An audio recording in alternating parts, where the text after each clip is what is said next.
Caroline, Willy, D-Mase, 102.5, 106.3, The Game and the Game Nashville app. Awfully active night last night whenever the news came out that the Titans have found their next head coach. Brian Callahan, former offensive coordinator for the Cincinnati Bengals, will be the next head coach of the Tennessee Titans. Now, I've heard a lot of mixed reviews, whether it be from Titans fans or just from around league circles in general. But with the news, I want to get your reaction to that. D-Mase and Willy, happy Tuesday. Happy new Titans coach day. How do we feel about the hire? I don't feel bad about it. I don't feel like overjoyed about it. I think it's a good hire. Only time will tell whether it's a great hire or not. This is a guy that has spent the last 5 years in Cincinnati as the offensive coordinator, and we know what they've been able to do as a offense over the last 5 years. Now, it's how much say did he have in the offense? I'm sure he had a lot of say in the offense, but obviously on game day it may be a little bit different in regards to who actually is doing the bulk of the play call. And I'm not going to sit here and say he did none of it. I'm sure he had a hand at suggesting a lot of things. And when when you've worked so closely with the head coach Zach Taylor, I think you build a bond, and it's sort of like that. I know what you're going to call. I got a feel for the game through you. So I don't have to necessarily make the calls because we work so closely together. We have been over the last 5 years that I know just about in every situation what play will be called by you. So, it's not a big thing that he hasn't called plays, but I've always said the separation between the good and the great ones is, I think every offensive coordinator worth his salt can put together a game plan and roll it out, but the great ones know how to call it. And we will find out if he ultimately will be one of the great ones, because now this is his baby, and he gets to run it the way he wants to. He gets to raise it the way he wants to. So we'll see, but I'm happy about the hire. Not excited because, hell, we hadn't even started the season yet. But, it's different. I think it's going to be different from what we've seen. My thing now is who's going to be his assistant coaches. And one of the guys that I was thinking about last night was Troy Walters, who's the receivers coach in Cincinnati right now. Yeah. And he's been receiving coach there for some years, but he does have a close tie with Zach Taylor and not necessarily Brian Callahan. So he may choose to stay in Cincinnati, but if they can pick him up, if they don't retain, the receivers coach here, then Troy Walters, you look at his resume, he has a hell of a resume of coaching really good receivers. He was a hell of a receiver himself at Stanford. So I want to see what his staff look like moving forward. But I think it's a good hire. Great hire. I'm not there yet. We need to see some ball played first. Yeah, I think I've learned over the years not to, at the first day of the hiring, say, great hire or terrible hire. What do they think? I think you just have to look at it. I see a guy that looks like he's prepared to be a head coach. He's got a lot of intriguing things that look like it's a good match. And I think if you take a look at it closely, this was the guy that I think ended up being the guy they offered the job to first. He was the first guy they wanted. I think they see a fit with Will Levis, which we knew was a priority. He's got a good track record with quarterbacks. He runs the offensive system, or at least a derivative of it, that Will Levis is familiar with his days in college. It opens him up to have maybe somebody like Liam Cohen or somebody else who runs a similar offense be the offensive coordinator. And my first priority was, can the guy be a leader? And when you haven't been a head coach before, you're not sure about that. But in reading up on him, and I think we're going to find out more about him when we go to Cincinnati at later in the show. I think 1 o'clock today. Mo Egger from Cincinnati Sports Talk Radio will join us. Read an interesting article talking about Callahan. Of course, his father was a longtime head coach, and D-Mase knows very well a team that went all the way to the Super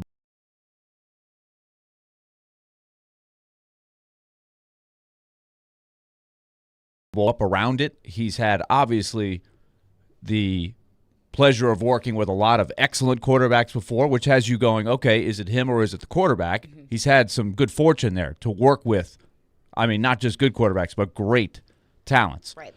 But also what jumped out at me, too, is his success with Jake Browning last year also gives me a little hope of saying, okay, this guy did a very good job under tough circumstances last year. But I like the leadership skills that he appears to have, but only time will tell when he puts them into play, and he's got to surround himself with good people. And that's what I'm intrigued to hear from Mo Egger in Cincinnati Sports Talk Radio. He'll join us at 1 o'clock. Paul Kaharski will also join us at noon, kind of get the local angle and his reaction to the hiring. Because we on the outside can look at the offense, and we can see the development of the quarterbacks. We see Joe Burrow, and we see Jake Browning, and there are some fair concerns or questions from Titans fans of how much of it is Brian Callahan and how much of it is Joe Burrow. Fair concerns. I understand that. So I'm excited to hear, intrigued rather, to hear from Mo Egger beyond the quarterbacks, beyond what we can see. The working behind the scenes with Zach Taylor, being in lockstep with Zach Taylor. Zach Taylor was a play caller as the head coach.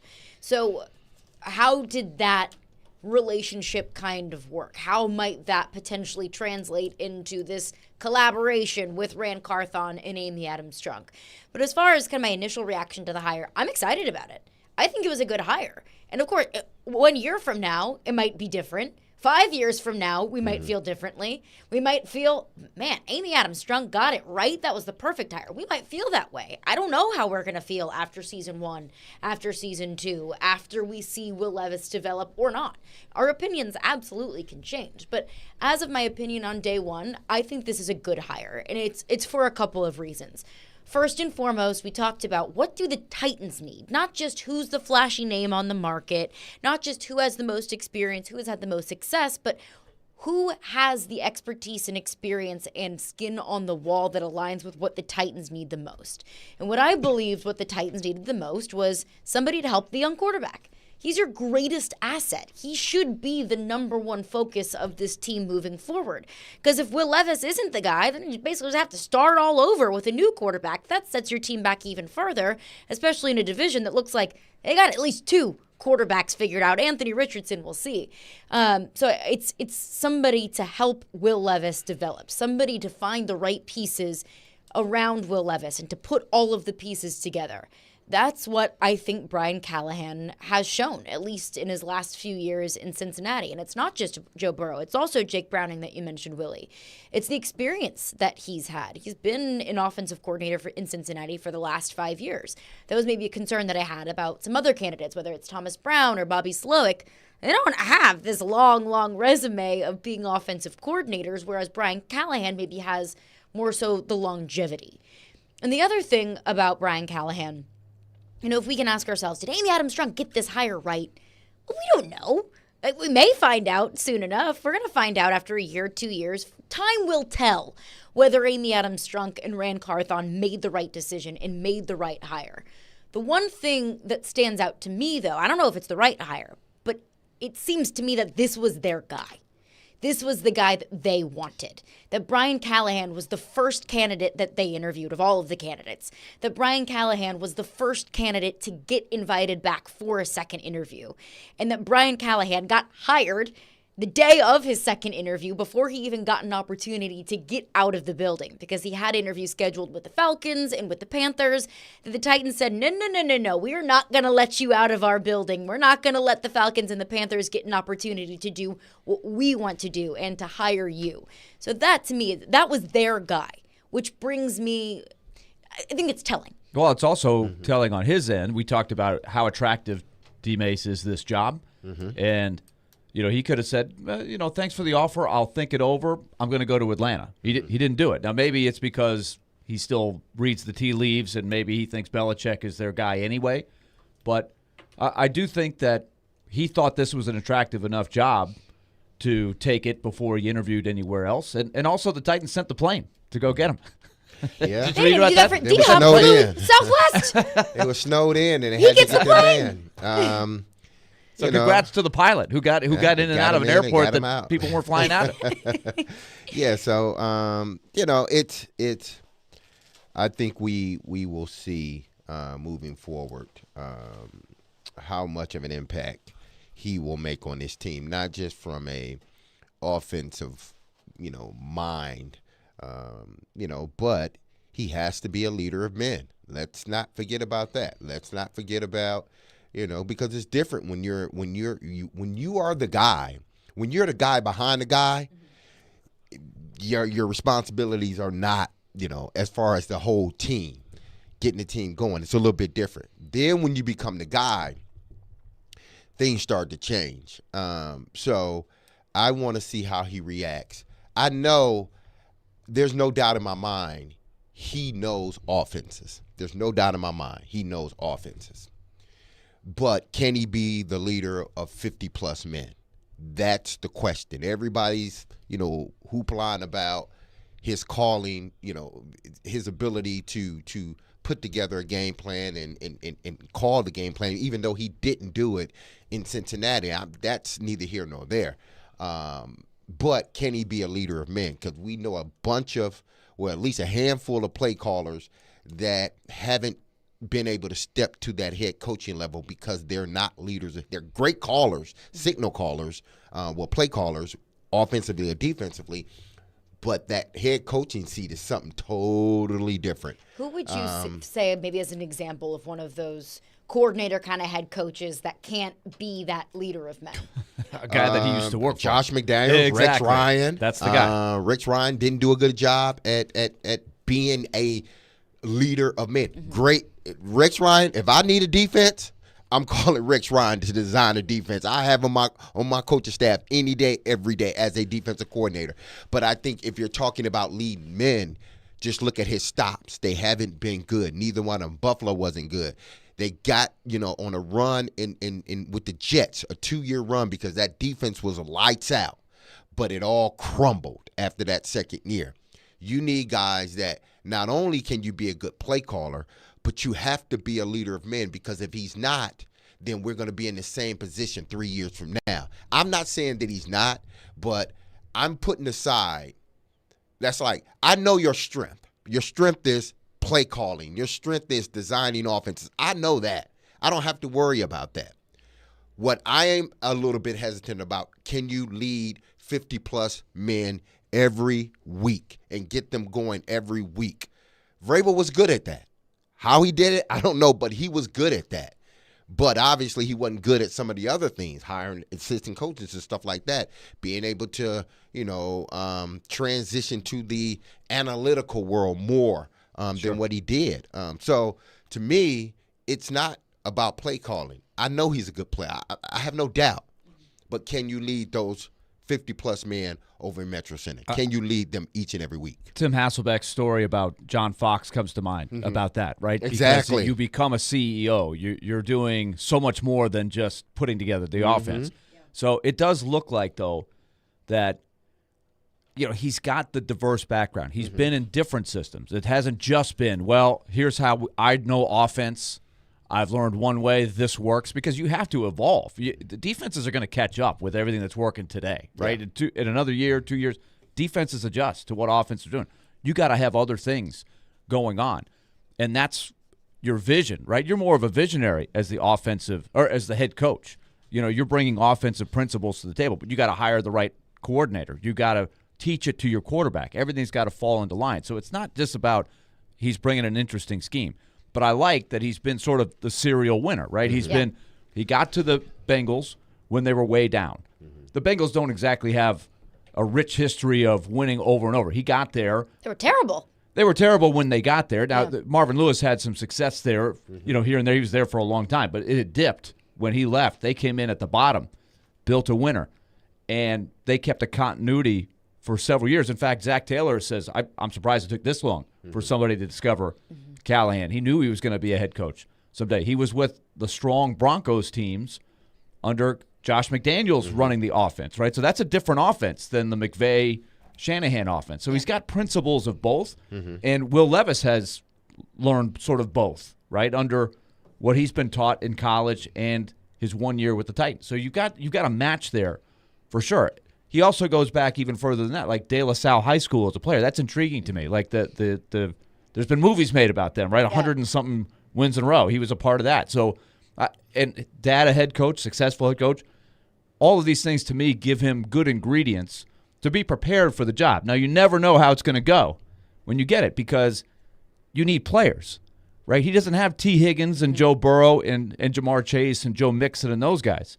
So they've got to put the right pieces around him to be successful. But I think he's prepared for the job.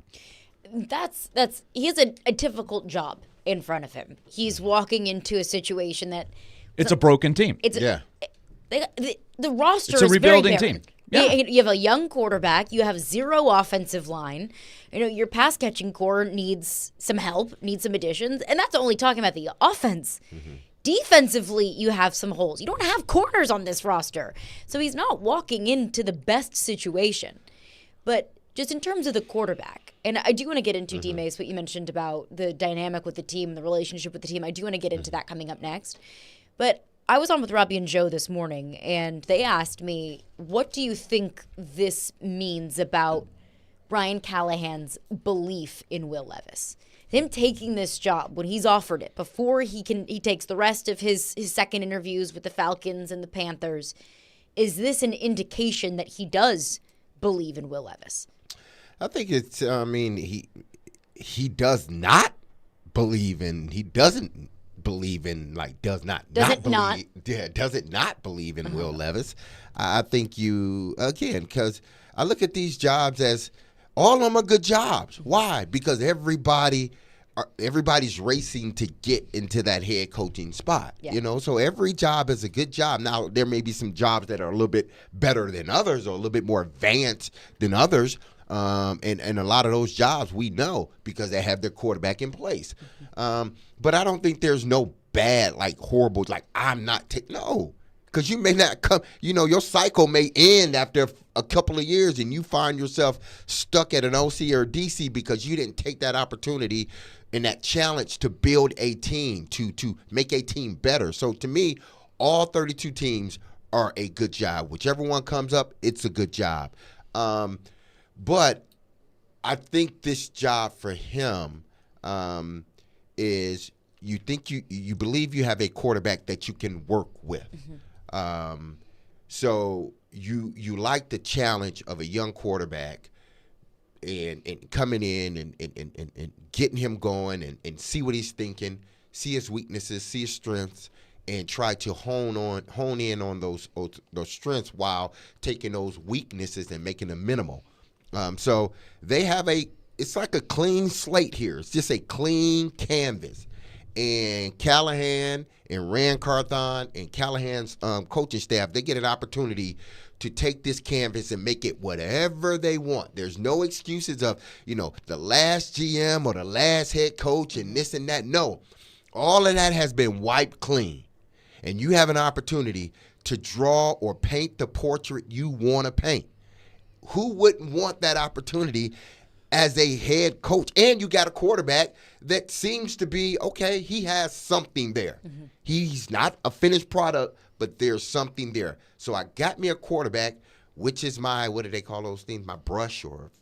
Your paintbrush? Yeah, paintbrush or whatnot. So I got my paintbrush with my quarterback. Now I just got to fill the rest of this stuff in. So to me, it's a challenge for him, and I think he's up for the challenge. I think, look, this is the job, right? You can talk yourself into anything. I think regardless of where he sees Levis on the spectrum, like he worked with three guys who were the first pick in the draft. He worked with Stafford, he worked with Peyton Manning, he worked with obviously Joe Burrow, right? Will Levis, I don't think is quite that talent, right? I don't. Although there's been plenty of first picks in the draft that didn't turn out to be great NFL quarterbacks, right? Just like there are second round picks like Levis that turned into excellent quarterbacks. So he's got to work with the tools. The key is really, okay, is he good enough that I can create a good offense around him and be successful? And a team, we can't ignore it. You have to play defense too, right? Yeah. He's got to be thinking about the complementary part of all of this. And this is what is the job. But there's no question he had to believe in Levis to a degree to think he could make it work. Otherwise, why would you take the job? But if you look at the Falcons and you look at the Panthers, they might have a very maybe a longer list of question marks going forward. I have to believe that Brian Callahan understands that people in this league get hired and fired because of quarterbacks. That Brian Callahan probably understands to a certain extent that his job security in Tennessee relies on Will Levis, on Will Levis's success and Will Levis's failures. Like, if Will Levis just fizzles out and he's not the quarterback of the future, then that might be Brian Callahan's job. So if he didn't believe there was at least something there that he could work with Will Levis, would he be willing to put his job and his butt on the line, essentially, over a quarterback that he truly didn't believe in? Like, if he walked into Atlanta and Arthur Blank said, we need you to work with Desmond Ridder, that is your number one job, is to turn Desmond Ridder into a franchise quarterback, I don't know if I would take that job, to be honest with you. So, has he shown enough? Like that, right. I think Levis has shown a little bit more than Ridder at his highest. But even with that, it's okay. If these are your stipulations, how are you going to give me time to work with this guy? Can I say after a year or two, if it's not working, we now need to go get a quarterback? And I'm not, but there has to be some stipulations in there. If a owner says, you got to work with this guy. Okay. What if it doesn't work out? What if he's just not the guy? Then what? No. Well, he doesn't get the second contract, and you start looking for another guy. I got to be able to look for a guy if indeed he's not the guy, because he's already been here, just like Will Levis. It's like he's been here a year now. If he comes out next year and it's not looking right, then you should have had the ability to say, you know what, let's think about possibly going to get another quarterback in next year's draft. Well, let's not forget what happened with Mike Vrabel. There's no question Mike Vrabel saying, okay, you're taking this job. You got a young quarterback named Marcus Mariota. Can you get him to the next level? Yeah, I think I can. But how did it turn out? They went and got a quarterback they ended up year. Having more success with a different quarterback. So we don't know what's around the corner. We don't know what the future is. Right. I think right now the plan is, let's see what we can do with Levis. The guy's got some tools. Let's see if we can make a really good quarterback, a winning quarterback out of him. Right. So I have to believe that to a certain extent Brian Callahan does believe in Will Levis. I don't think that he's thinking, man, let me get away from this scrub Joe Burrow so I can go to this, future Hall of Famer Will Levis. I don't think that was the thought, but I think the thought was, I got a great opportunity ahead of me. I have a young quarterback that I feel like there's still some there, that we haven't reached that next ceiling, and I think that I can work with that. I don't think that he probably thinks that Will Levis is the greatest quarterback in the NFL. I don't think any of us think that, but I do think it believes, at least it shows to me, some belief from Brian Callahan in Will Levis. And it's easier when you have him on his first contract. Yes. It'd be different if it's, okay, here's your quarterback. It's Russell Wilson, 30-something. Here's the money we owe him for the next 4 years. Got to make it work, or else I mean, you see what the mess that the Broncos are in. That's different than your first quarterback where you can change him out. It's first contract. Totally. It's not nearly the salary cap risk. And also different than a quarterback, like, hey, we're going to the last year of his contract. We need to know now if he is our franchise quarterback, and we really need to know it within the first couple of weeks in the season. It's a pressure there going on. But, of course, the big news that came out last night, Brian Callahan will be the Tennessee Titans' next head coach. Want to get into your phones on this. Your reaction to the Brian Callahan hire. Do you like it? What are maybe some concerns that you have over the Callahan hire? But coming up next, it does seem like it's been widely reported that Brian Callahan will be the play caller for the Tennessee Titans next season. What does that dynamic look like? Not just with the rest of the coaching staff, but with the players, with the locker room. We'll get into that coming up next. We will also get right into your phones. Want to get into all of your Brian Callahan reaction today. 615-737-1025 is the phone number. Caroline, Willy, and D-Mase. We're brought to you by Zen Sports. Start earning cash rewards on your bets today. Gambling problem? Call 1-800-889-9789. Terms and conditions apply. Must be 21 or older and in Tennessee to bet.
got their guy. Their new head coach is the Bengals offensive coordinator, Brian Callahan, who had a second interview with the team on Monday, and they did not let him out of the building.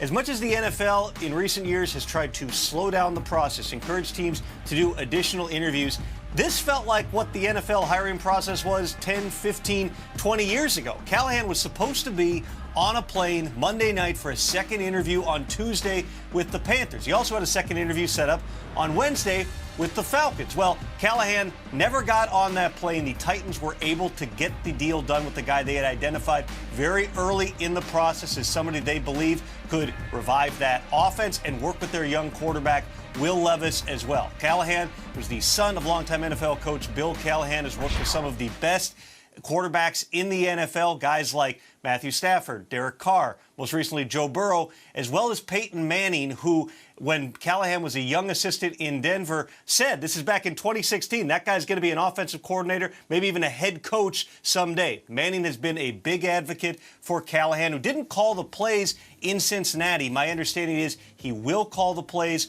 in Tennessee, a big-time hire for the Titans. That was Tom Pelissero on the NFL Network this morning. Caroline, Willy, D-Mase. We are broadcasting live from the Spring Hill Heating and Cooling Game Nashville studios, keeping your home feeling comfortable all year round. So hear from Tom Pelissero there, and it's been reported from a lot of insiders across the league that that is the intention, or that's the plan, that Brian Callahan will call plays. Now, that's not really new. That I don't think that would be unique, especially in today's NFL. You see a lot of head coaches calling plays. But Brian Callahan will be, your head coach, your play caller, essentially your head coach and your offensive coordinator, for lack of better terms. Now, we've yet to see what Brian Callahan's coaching staff is going to look like. OC, offensive line coach, and we can get into all of that. But first, D-Mase, I kind of wanted to pick your brain about the dynamic of the locker room with a head coach that calls plays. Like, from your experience in the league, was there kind of like almost a good cop, bad cop kind of situation with the head coach and the offensive coordinator? Was there maybe one person that you would go to for certain situations over the other? And maybe how did those lines maybe get blurred when the head coach is also quasi-serving in that offensive coordinator position? When it came to offense, I never wanted a head coach. Why? Other than Billick, no head coach that I played under had anything to do with offense. Jeff Fisher didn't have anything to do with offense.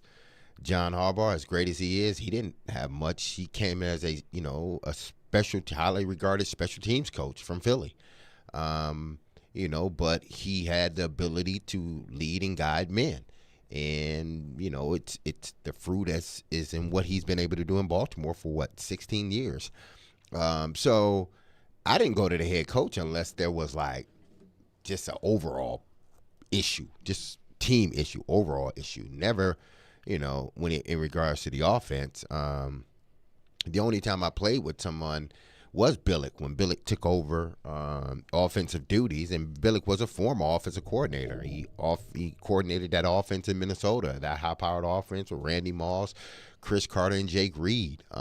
So he had, familiarity with calling plays. So when that happened, yes, I go straight to the head coach because he is then the offensive coordinator. But other than that, the dynamics, you tend to go to the coach that you spend the most time around. If it's your quarterback's coach, that's who you go to first, and then you go to the OC. If it's your receivers coach, I'm going to my receivers coach first because they're in those meetings when we're not. And then if I need more questions answered, then I will go to the OC. But typically it's whoever you're spending the most time with. I don't see that. Now, again, the dynamic where he's both play caller and head coach, I think still, if there's an offensive coordinator in place, you still go to that offensive coordinator first because that's his title. Regardless of who's calling the plays, you go to that offensive coordinator first.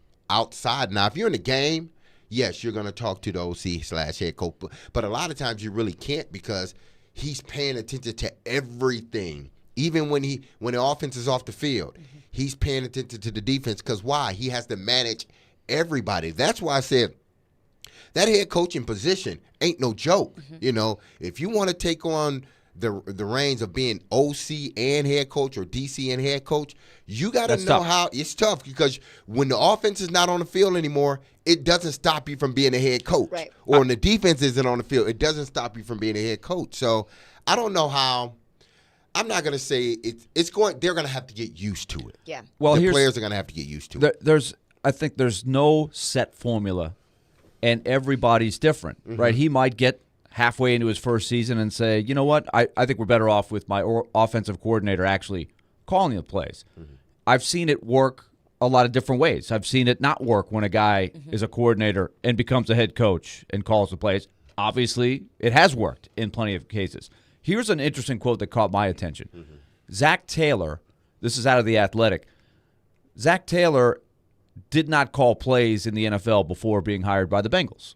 He was a quarterback's coach. And then became the head coach of the Bengals and decided, I'm calling the plays. But who was his right-hand man? Callahan. And so this is what he said about that whole narrative of, well, he's never called plays before. Because you hear that a lot, right? Yeah. He says, that's just people that don't actually know. He needs to call plays? Why?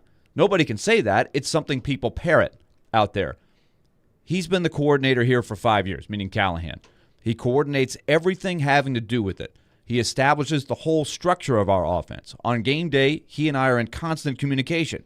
That is calling plays. That is establishing an offense. He knows everything I go through on a daily basis as a head coach. He and I both.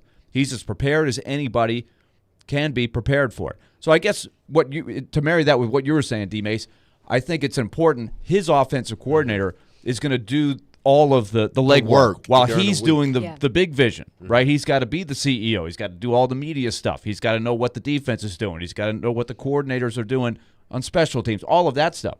But he's got to be on the same page. If he wants to call the plays, it's got to be really two guys in unison, right? And that's why I said no one guy can do it all. Yeah, and that's why I said don't be surprised if he brings Dan Pritchard or Troy Walters with him, because they've been with him the whole time in Cincinnati. Quarterbacks coach and wide receiver coach. So now, while during the week, what Brian Callahan was doing for Zach Taylor, they can now be doing for him, putting things together, being a huge instrumental part of what they were doing for the week. But then on game day, it's up to, because we've discussed all this, now the head coach takes on the reins of play caller. But I only got to that point because of the help from the guys during the week. Now it's a little bit easier because, like Willie said, he has to still be the CEO of the team. You still got to do your duties as a head coach. But if you bring people with you that's familiar with how you call plays, the way you see the game, that's why to me it's like Troy Walters or Dan Pritchard are ideal guys for him, because he's been with them. They understand. They've been in these meetings with him throughout the week and saw how he put. So now I can trust those guys to help me put a game plan together during the week. And then on game day, I call the plays. Yeah, y'all give y'all suggestions or whatnot, but I'm the guy that's actually calling the plays. And that's why I think it is paramount that Brian Callahan brings in the offensive coordinator that he wants. Because yesterday when it was announced that Thomas Brown, Brian Callahan, Dan Quinn were coming back for second interviews, which, sorry, Dan Quinn, didn't get to have that second interview. There was a lot of thought of, well, what if you just bring Thomas Brown in as the OC? And maybe Brian Callahan does want to bring Thomas Brown in as his OC. But it should not be Amy Adams Strunk's decision who that offensive coordinator is. When you are an offensive head coach and you're going to be a head coach who is calling plays, you need to be on the same page 24/7 with that offensive coordinator. You need to have that trust and that relationship, that it needs to be Brian Callahan's decision who's going to be that offensive coordinator. And Brown, I do believe, comes from the same derivative of offense, the Sean McVay kind of thing. Yeah. Zach Taylor was there is a LA as match the quarterback's coach. And Liam Cohen is another one. That's another one to look at. Was with Sean McVay in the 2022 season as the offensive coordinator. The old family tree. But was he with Brian Callahan? That's the thing. Everybody keep throwing Liam Cohen names out there because of the quarterback. Okay, yeah, but if I don't have a good working relationship with them, if they – not that you dislike the person, but I'm looking at Pritchard and Troy Walters. They've been there. They understand. They see the game the way he sees it because they were in those meetings. I'm looking more so at those guys than Liam Cohen. What's the guy's name? Liam Cohen. Liam Cohen. I'm looking more at them two. Even if they've learned the same thing. Exactly. Just like if I played I played for Eddie Fogler. Eddie Fogler is from the Dean Smith, North Carolina family tree, right? We ran a lot of stuff. But that doesn't mean that, everybody from the Dean Smith sees the game the same way, right? There's a lot. You learn and then you do your own thing. You put your own wrinkles, which is what you should do, right? You can't just say, well, we're running the same exact plays that we ran when I was in college 20 years ago. You can't do that. Completely different players, completely different right. personnel. The game changes, right? The defensive coordinators, they get on to concepts that are working in different places, right? So it's got to be a constantly changing, evolving thing.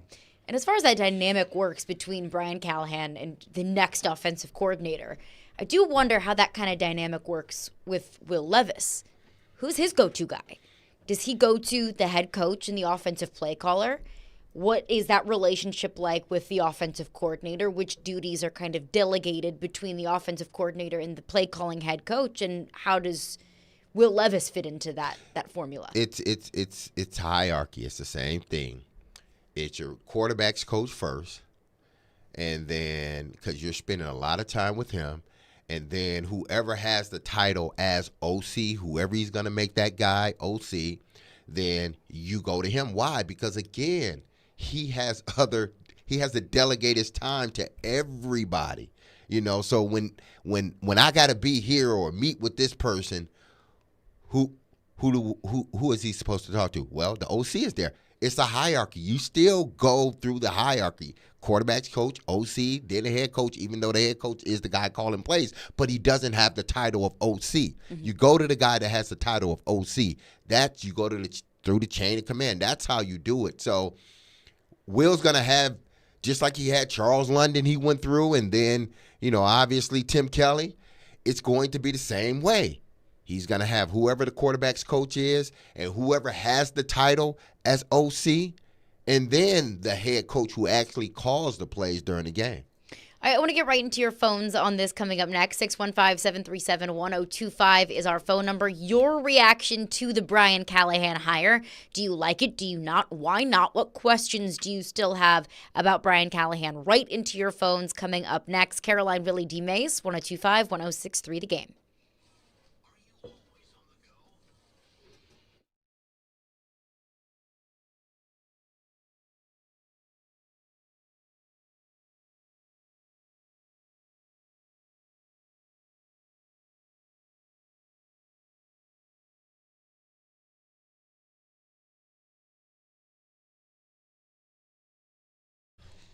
Time to tell you about Loan Pronto, and they want you to know there are two good options out there where they can help you, depending on what your situation is. Number one, if you got stuck with a mortgage that has a high interest rate, they want you to know that right now they can have a cash-out refinance rate for you of just 5.49%. That's a big drop. If you got stuck with something 7% or 8%, that saves you hundreds of dollars per month. So you can get the refi now, get cash out of your home's equity, or wipe out all those credit card debts. But either way, call Loan Pronto at 615-499-5780. The second option, if you still have a mortgage rate in the threes, you don't want to mess with that. Keep that locked in. But you can use Loan Pronto's Equity Express line of credit and get cash out and leave your primary mortgage intact. So that's option two. They can get you thousands of dollars in just a matter of days. Most of the time, you don't have to get an appraisal or anything like that. They can get that money to you quick, and then you can address your financial needs, pay off that credit card bill, etc. So call today, and you can get the action plan going. 615-499-5780 or loanpronto.com. That's 615-499-5780. Equal housing lender, NMLS 1661781, 5.49%, has 6.39% APR, subject to lender approval.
Caroline, Willy, D-Mase. The Titans have found their new head coach in Brian Callahan, former offensive coordinator for the Cincinnati Bengals. And we are right to your reaction on the Titans' new hire. Our phone lines are driven by WilsonCountyHyundai.com. 615-737-1025 is the phone number if you want to get in on the conversation. Ricky is on the line with a thought on Brian Callahan. What's up, Ricky? Hey, guys. How are you guys today? Good. Doing well. Hey, there's several things on this. I think it's an excellent hire. Number one is that he's been raised in football his whole life. His dad was Bill Callahan, which was a head coach at one time, offensive line coach. The guy has been raised in football. One of the things, if he can bring his dad with him as an offensive line, he can kind of buffer him as far as head coaching things that his dad has gone through. Another thing, this is Amy and Rand's pick. When they fired Vrabel, they had somebody in mind because she just escalated this process. This was their pick, I think, that they had in mind when this happened.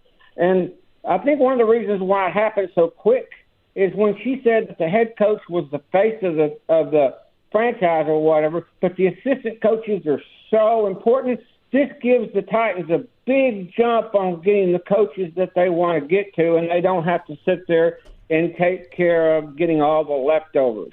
And then one more thing, you guys said that the coach that comes in is going to have to understand that the Titans have issues. Well, any team that's going to be looking for a head coach has issues, or they wouldn't be looking for a head coach. All right. Thanks, guys. Thanks for your call. Thanks for your call, Ricky. Appreciate it. Very good presentation by Ricky there. I have to give him credit. He was ready. Very organized. To the point about Amy Adams showing that this was her guy. I would agree. I think that all signs point toward this was the candidate that they wanted from the beginning, and that they were not going to let him out of their building without giving him an offer and having pen hit paper. That doesn't mean that it's the right guy. Mm-hmm. It doesn't mean that it was the right hire. We'll see in a few years. Time will tell us if this was, in fact, the quote-unquote right hire, but this was the guy that they wanted. And, of course, to the point of, of course the Titans have issues. 32 teams in the league have issues. That's how the NFL is designed. Not every team or roster or coaching staff is going to be perfect. Some have more holes than others. Mm-hmm. And this Titans roster has a lot of holes. The story that always comes to mind for me, one of my favorite stories, just from my experience of, is it the first guy you want? Did you get the first guy you wanted? Or if you don't get your first guy, what's the... So years ago, I was doing the color for the Predators radio. Eli Gold, the great voice of the Alabama Crimson Tide, was the play-by-play guy for the radio. Intimidating. So we are in Los Angeles at the Staples Center, and the Alabama job is open, okay? So he's constantly checking with his buddies back home. Okay, what's going on with the coaching search? He's got good info, right? So I'm sitting there going, well, this is interesting. I might find out who the coach is before anybody else. And he gets off the phone. We're getting ready to do Predators Kings. And he turns and he goes, I think we got us a football coach. Rich Rodriguez. Because remember that? Yes. It looked like Alabama had hired, and it was reported that Rich Rodriguez was going to take the job. And he was at West Virginia. He had done a lot of good stuff. Interesting hire. They do the 180. Rich Rodriguez doesn't take the job. And who do they hire? Nick Saban. Nick Saban. The rest is history, right? So it's not always the first guy that ends up being the right guy. Just like you said, just because you get the first guy doesn't mean it's the right guy. So you just never know. You just never know. I'd never heard of Jim Tressel. I'd never even heard of the guy. When Ohio State fired Jim Cooper and hired him, I was like, who's this guy? Led him to a national championship. Yeah. So sometimes you just don't know until it all unfolds. You need a lot of things. You need a little luck, too. You could be the right guy, you get bad luck. Doesn't work out. There is luck involved in all of this. That's what I said. It's a good hire.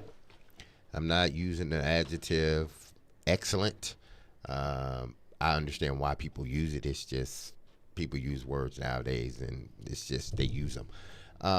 But it's a good hire to me. I need to see what he's going to do, how he brings all of this together to determine whether this was a excellent hire, because a good hire and an excellent hire are two different things to me.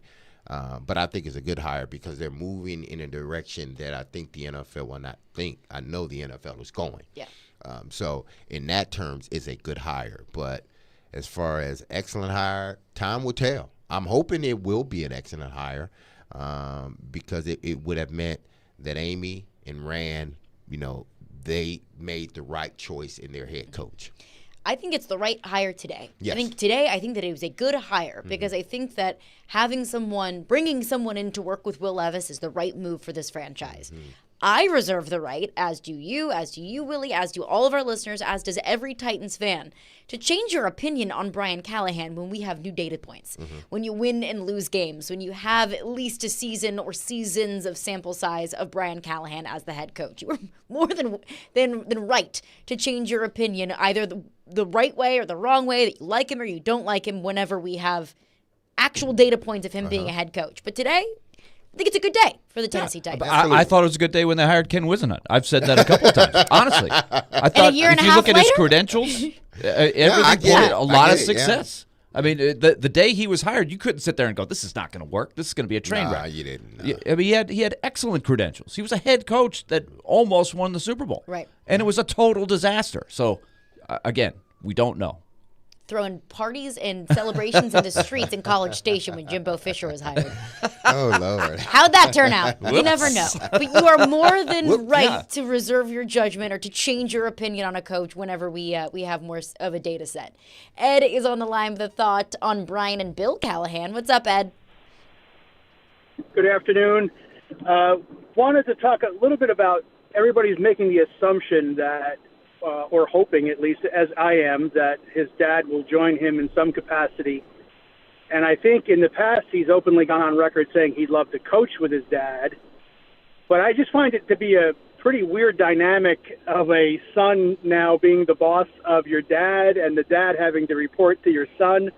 I think there's got to be a level of awkwardness to that, and I just wonder if Brian would like to maybe get out of his dad's shadow and earn this success that he might potentially get on his own. And I don't know how that's perceived. That might be a little wild theory, but that's where I'm kind of thinking. That's not as easy a transition maybe as we perceive it to be. Yeah, thanks for your call, Ed. Thank you. I mean, listen, would it be weird? I don't know. I never worked with my dad, so I can't say whether it would be weird. What if DJ was your boss one day in the future? Well, hell, he'd just be my boss. I just have to answer. But once we leave this building, I am now Your the dad.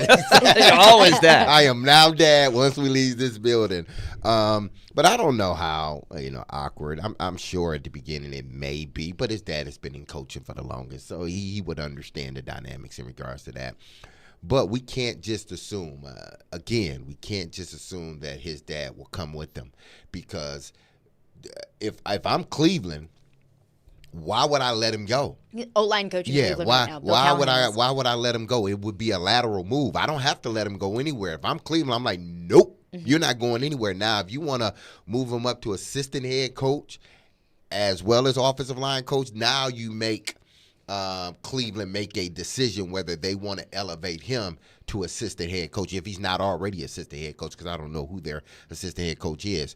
But to me, it would be, in a sense, a lateral move.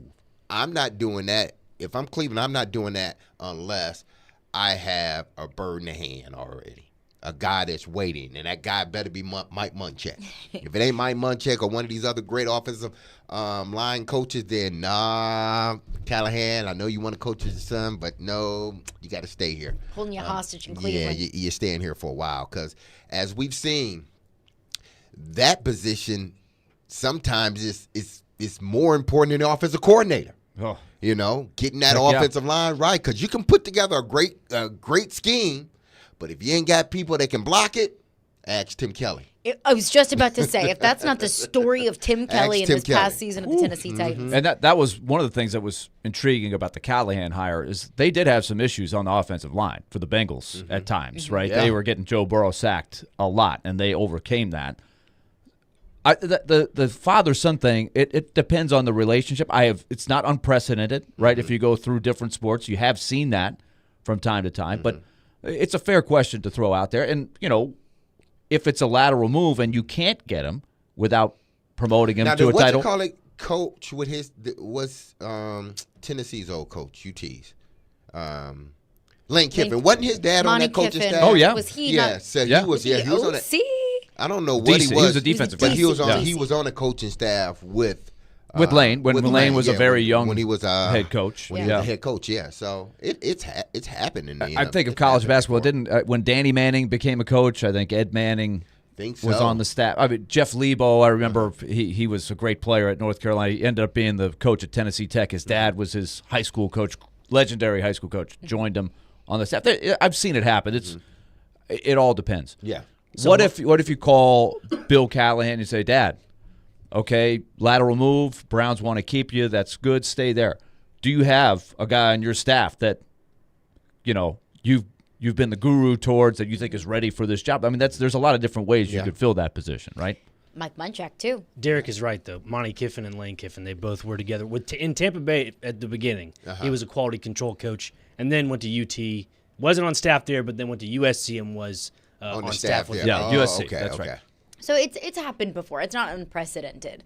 But I know Paul Kaharski reported last week that Mike Munchak would say, I'd be interested in coming back to be the offensive line coach in Tennessee. I'd check that out. I'd research that. That's a door that I would knock on. Absolutely. And speaking of Paul Kaharski, he will join us coming up next. We'll get Paul's reaction to the hire. Again, Brian Callahan is the new head coach for the Tennessee Titans. Paul Kaharski coming up next. Caroline, Willy, D-Mase, 102.5, 106.3 The Game.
Caroline, Willy, D-Mase, 102.5, 106.3, The Game and the Game Nashville app. The Titans have their next head coach, Brian Callahan. Former Cincinnati Bengals offensive coordinator will be the Titans' next head coach. We'll have Mo Egger, Cincinnati Sports Talk Radio, join us in 1 hour. So we'll kind of get a behind-the-scenes look of exactly how the dynamic worked with the Cincinnati Bengals. Brian Callahan's hand in this Joe Burrow offense that got to the Super Bowl just a couple of years ago. But joining us now to see the Nashville side of things is Paul Kaharski, paulkaharski.com. PK, Brian Callahan is the next Titans head coach. What do you make of the hire? I think it's pretty good. I liked him from the start. I think maybe Ben Johnson would have been better, but he didn't fit them into his initial remote slotting. Very popular candidate, and you have to wait until next week to talk to him, either during a bye week before Detroit goes to the Super Bowl or after they're eliminated. So I think he probably wanted to be faster than that. There's a lot to like about Brian Callahan, a diverse experience, worked with a lot of very good quarterbacks, and a lot of reasons to be upbeat about this hire right now. What about Ben Johnson do you think would have made him a better candidate?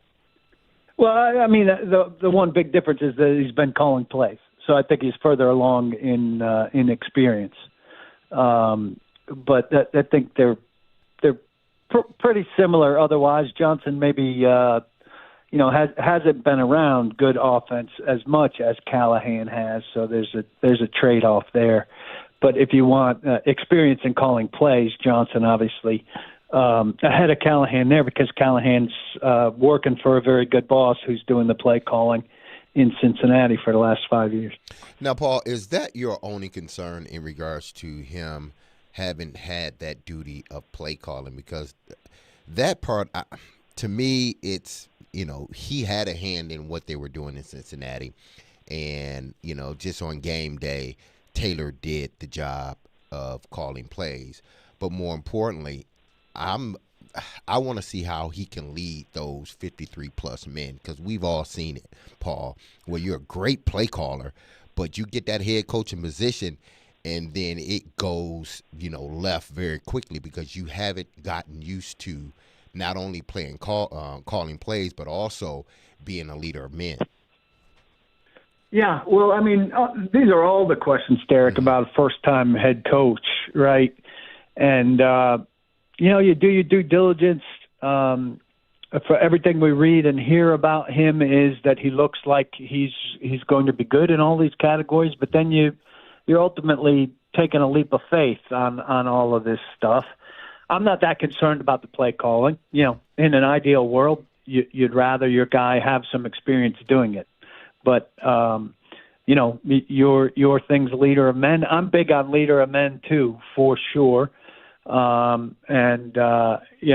shown leadership qualities, certainly developed relationships with a variety of different quarterbacks who are the most important men to lead and gain the respect of, and he's done that.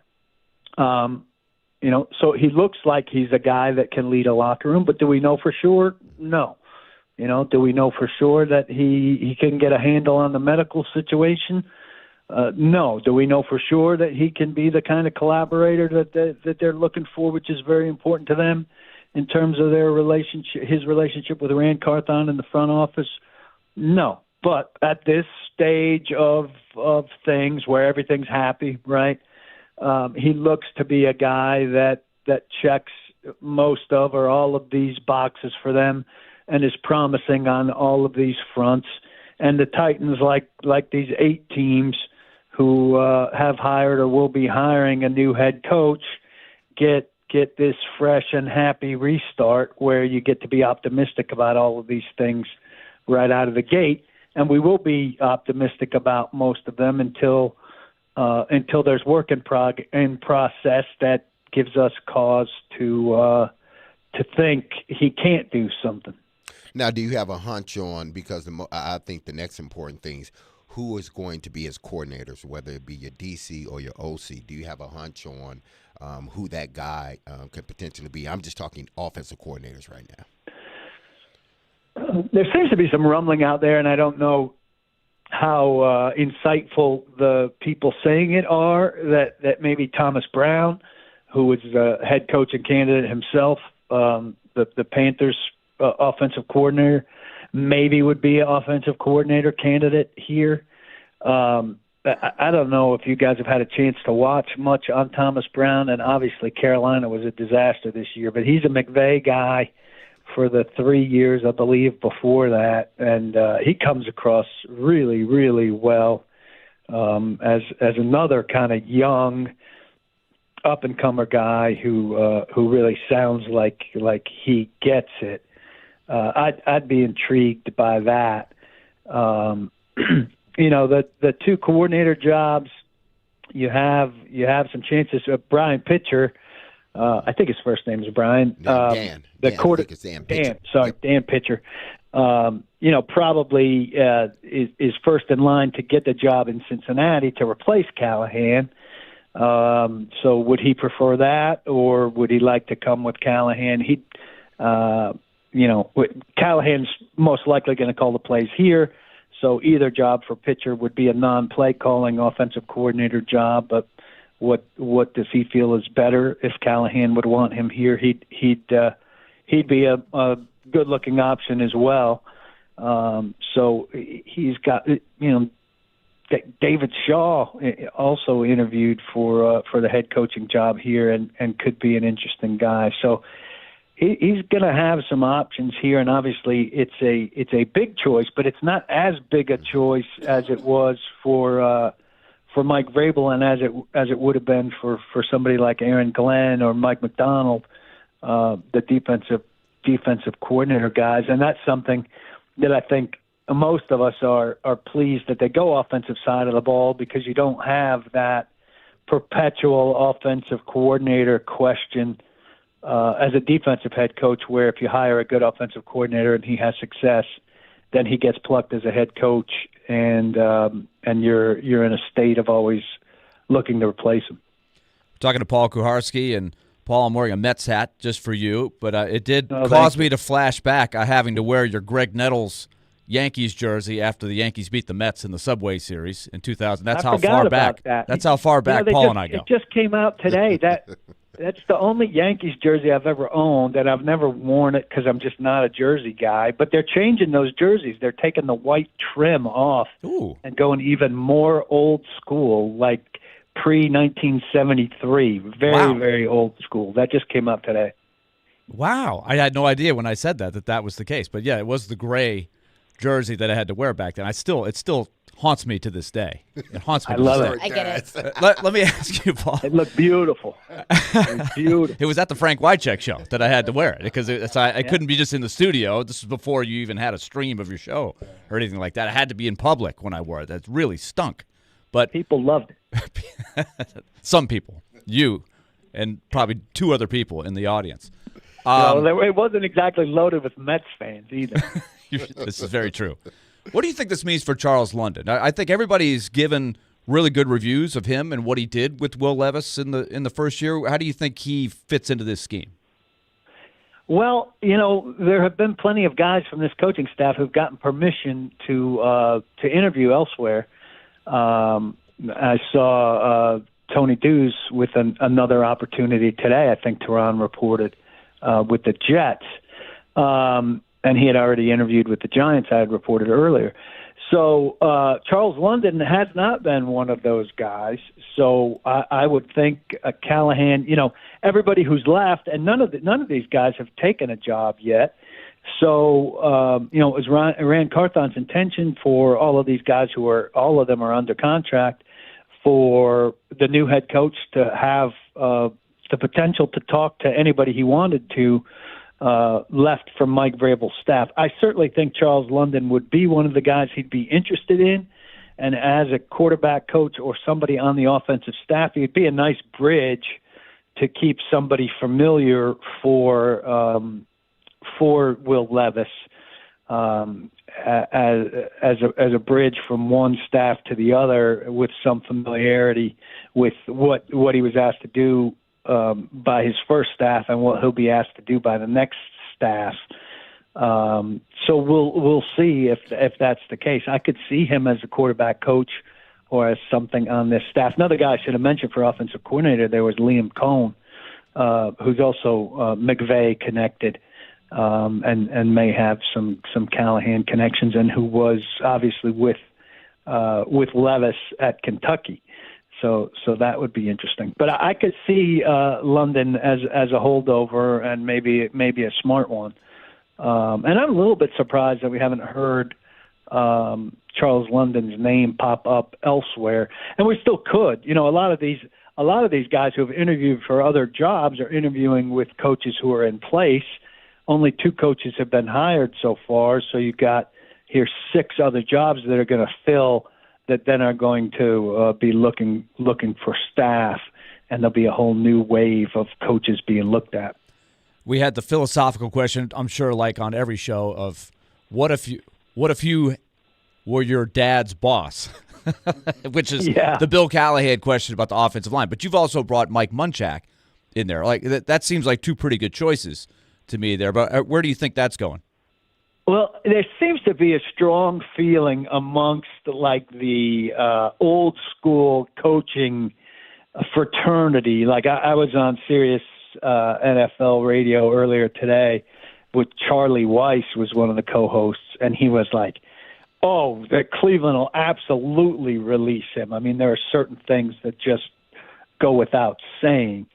I talked to somebody else last night who thought, that Callahan would have just a year ago put it in his contract, knowing that Brian was on the verge of being in a position to get a head coaching job, that would have been out in his contract to allow for it. But a lot of old school NFL people, of the elder Callahan's generation, seem to think like blood is thicker than water, and as hard as it would be for Cleveland to let him go, like it's a no-brainer that the Browns would. I tend to be on the other side of it and say, well, that's a nice story and all, but we've got an offensive line to hold together over here, and this guy's ours. But I think prevailing wisdom is that he's going to wind up here in one way or another. It certainly would be nice if they don't end up with Bill Callahan, that Mike Munchak is available and interested out there. And I'm not sure he knows Brian, but I would imagine he knows Bill in some way, shape, or form. So that would lend some connection to a conversation starting out there. If they don't end up with one of the 2, I think Titans fans would have a very big reason to complain. And then there's this faction out there, Willie, I don't know if you're hearing from them, but like, oh, the coach doesn't matter, the talent's got to. Yeah, obviously the talent's got to change. Get better talent and one of these great coaches. You can have both. It's a great recipe to cure what's been a real disease for this team for the last 2 years. I had this last night, and maybe you guys have heard this too, but T. Higgins maybe hit the market here, or do we think that could? By Cincinnati. You don't think there's any chance? No. Callahan raising there his were hand? some old tweets floating around. I mean, people have been excited about T. Higgins, for the second half of the season, anticipating what the Titans are doing with their money. If he hit the market, absolutely, they should chase him. I don't know Cincinnati's cap structure inevitably, but I mean, if I'm the Bengals, I'm working very hard to keep the core of what makes me the Bengals together, and T. Higgins is the third piece of a very big trio there with Burrow and Chase and Higgins. And unfortunately, the drop-off after that, Calvin Ridley's intriguing, but he's got some personal questions. I like him as a player, but I'm a little scared of him as a guy. And then Michael Pittman's probably third, and Michael Pittman's like a traditional Titans receiver, right, Mace? He's big, and he's strong, and he's not fast enough. Yeah, they need some speed at that position. They need speed. And I saw a tweet from T. Higgins circulating from 2015 of him saying something along the lines of wanting to be in Tennessee or, hey, Tennessee, I'm here. So it was when he was in high school. Exactly. Like, it's an come on, everyone. No more digging into the high school tweets of T. Higgins. Paul Koharski is with us. Paul, to what extent do you think Brian Callahan taking this job shows his belief in Will Levis? Sure. I mean, I don't think he's not taking it if he doesn't believe. Look, at the very least, it says,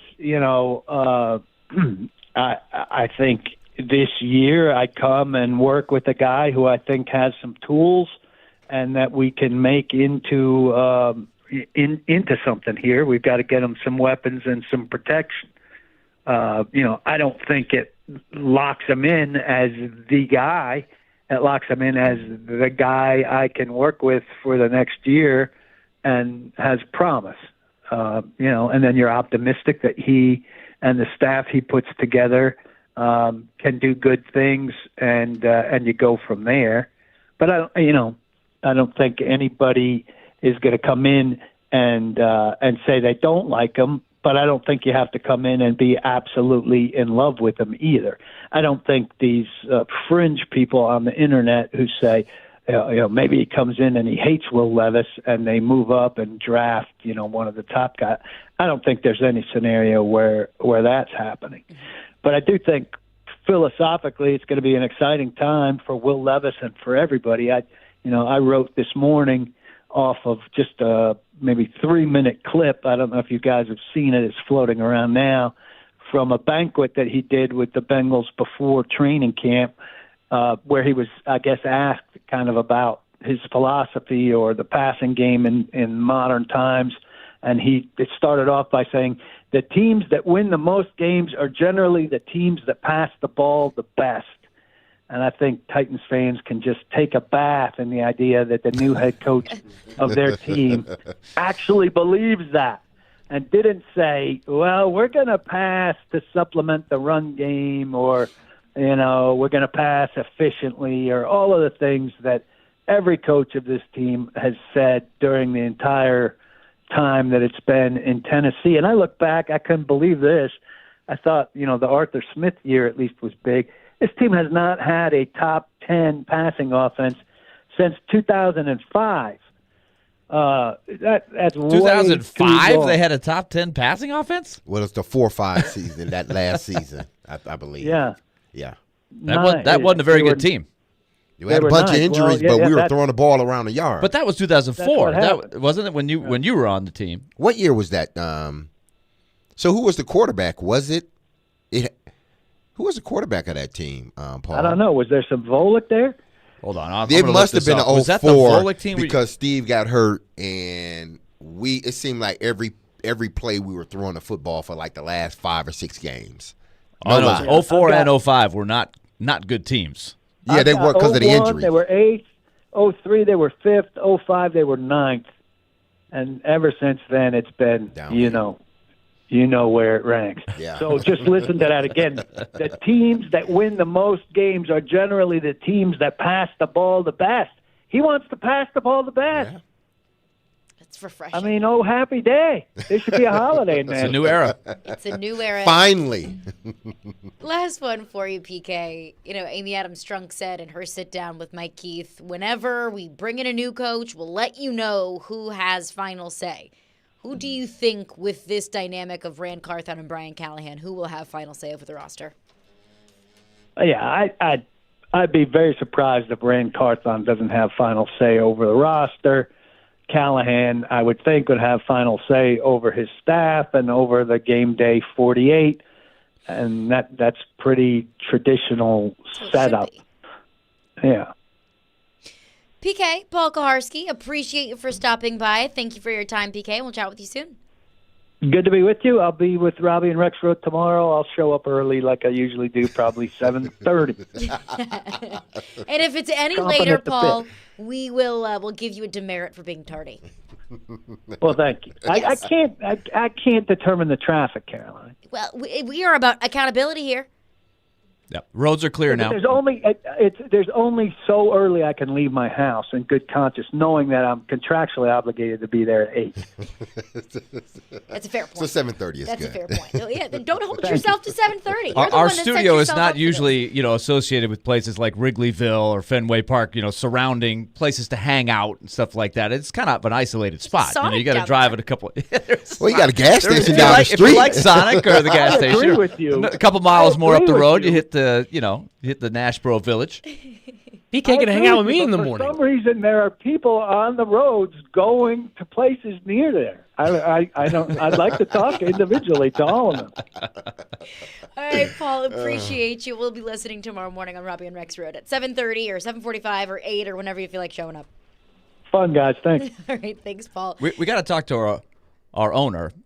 Bud is a visionary, right? We could create the battery around our radio station. It could be huge. What else do we need? Just like the Braves, right? Just build that huge infrastructure of great places to hang out.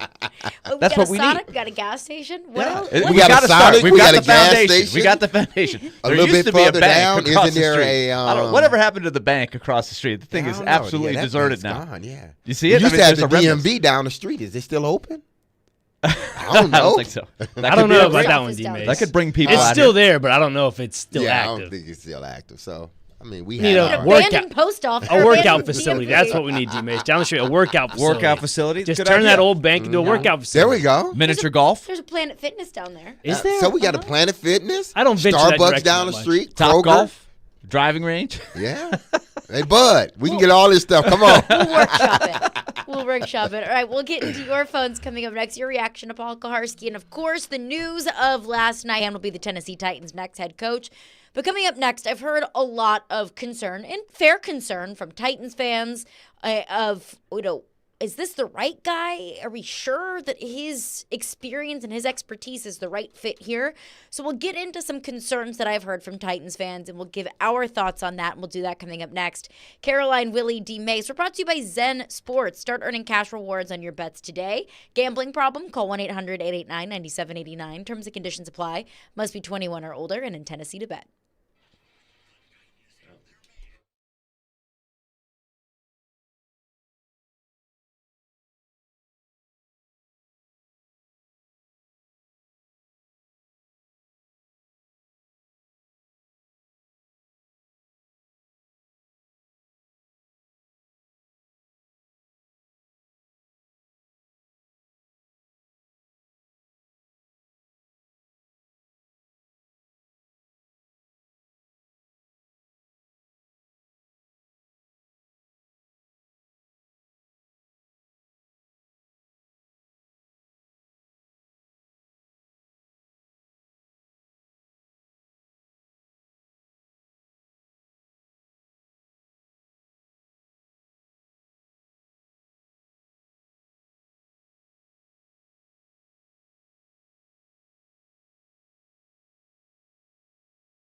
I think is the biggest jump for a head coach from a coordinator or from a position coach to a head coach is understanding that you have a lot more duties outside of the X's and O's. I think it'll be real interesting. I've not seen if Brian has said this or not. Is he going to call the plays? I think it would make it much easier on him if he hired an offensive coordinator and allowed him to run it. That will help that transition. I know here in Cincinnati, at times when the Bengals offense has struggled here and there, folks have said, how about Zach Taylor give up play calling duties? And just to kind of help him acclimate to being a head coach. I think that'll be interesting. But yeah, the biggest hurdle he's going to have is understanding that he's not just getting into the minutia of what's the defense doing and what play do we call on 3rd and 3 and what that sort of scheme sort of stuff. It's all the other organizational culture stuff that comes with being a head coach. That was Rocky Boiman, D-Mase's former teammate, former Titans linebacker, and now hosts Sports Talk Radio in Cincinnati. He touches on one concern that I have seen a lot of Titans fans have about bringing in Brian Callahan, and not just bringing him in as a head coach, but bringing him in as a play-calling head coach. Again, it was reported by Tom Pelissero of NFL Network that it is the intention that Brian Callahan will call offensive plays as the head coach in Tennessee. So Rocky Boiman brings up a concern that I've heard shared across a lot of Titans fans is, how do we feel about Brian Callahan coming in as a play-calling head coach when he's never called plays before? What is our concern level about Brian Callahan not having play-calling experience, or at least as the main play caller? Honestly, okay. I'm more concerned about the leadership. How can he lead this team? Because ultimately, that's what it's going to take. Because you're going to have a spell in there where the offense is just not doing well. It happens to every team. Even the Kansas City Chiefs, we saw their woes. It happens to everybody where 2-3 game period, your offense, for whatever reason, dips. You got to be able to hold that locker room together, or your defense dip, or they both dip at the same time. You got to be able to hold that locker room together. So I'm more concerned about that. Not that I'm not concerned about the play calling thing, because again, every coordinator, and I've said this and I'm going to continue to say it, every coordinator worth their salt, I think, that's in the NFL can put together a good game plan, because you have the voices from every offensive guy and y'all trying to bring all this together to try to make the perfect game plan, or what you assume is the perfect game plan. But now how do I take that perfect game plan, or that game plan that everybody loves for the week, how do I now implement and call that in the game? That's going to be big. It truly is. But I'm not as worried about that part. I'm worried about the other part. Like, if it doesn't go well for the first 3 weeks of the season, can you hold that team together? Okay? What are you doing when you actually get the job till the day y'all start camp? What are the things that you're doing to make sure that these guys, that you earn the respect of these guys in that locker room? Because as much as they got to earn his respect, he has to earn their respect. So what are you doing in the midst of all of that to make that happen? That's what I'm concerned about. Not to say he can't do it, but because he was the OC/not OC, but he had a hand in what was being called and what was being put together, he didn't have to worry about 50-something other guys. Yeah. He just had to worry about the guys really on his side of the football. And more importantly, he really had to worry about the quarterbacks. I go back to what Zach Taylor said. If you believe in this family tree, Zach Taylor had never called plays when he was working with Sean McVay. He gets the head coaching job for the Bengals, having never called plays, and then started calling plays. This is exactly how Brian Callahan watched this unfold. So I'm sure he thinks he can do it. And Zach Taylor, by the way, went 0-11 to start his first year. This is how they got Burrow, right? Yeah. They went 2-14 the first year, and they got Burrow, and things started to get better within another year or so. So it was a good building process. And I don't know that the Titans have to sink that low. Let's hope they don't, right? Let's hope they can rebound and be somewhat competitive next year. But we got to be ready for all different directions. This may take a while. This is a rebuild. But Zach Taylor, the way he characterizes it, he really downplays the whole he hasn't called plays kind of thing because he's been through it, right? And he really swears by Callahan as a partner in the play calling, even though, quote unquote, he's not calling the plays. He put the whole thing together, and you can read the quotes in the Athletic that kind of talk about this whole thing. And I agree with you, D-Mase. The bigger overriding thing is just building the right culture. He's been schooled in that. His dad was a head coach. I think he's been studying this. He's tried to work his way towards this moment his whole career, and so I think he's as prepared as he can be for that. But he's got to do it.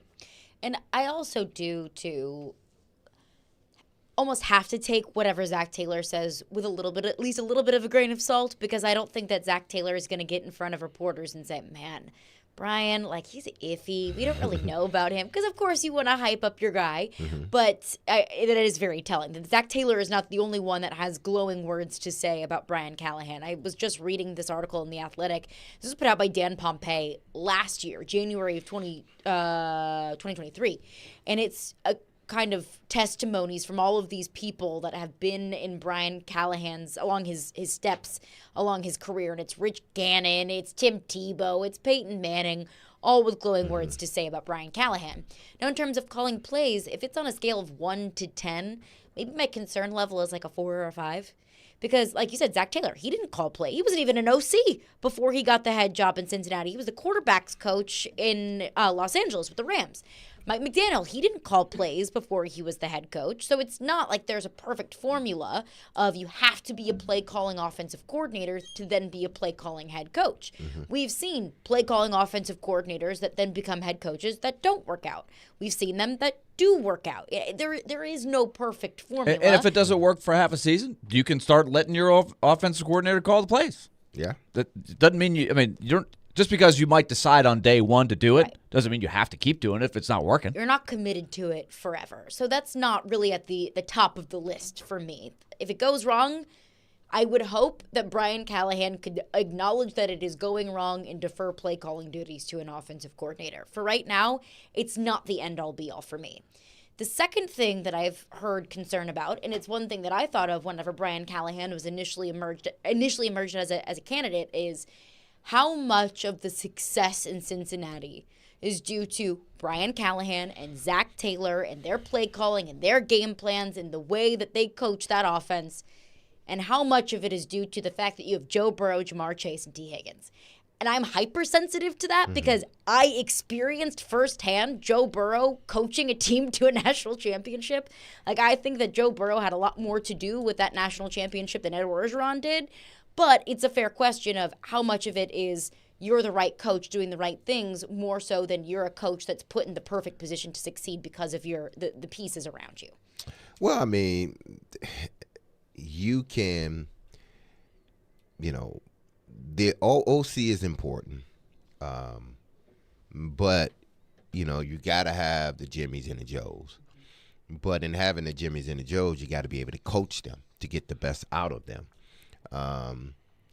Your job's not as stressful when you look out there and you have a top 3 quarterback, a top, 2 top 10 receivers, and your offense is flowing. You got a running back that is tough as nails and that can get you those tough yards, and he can get on the road too.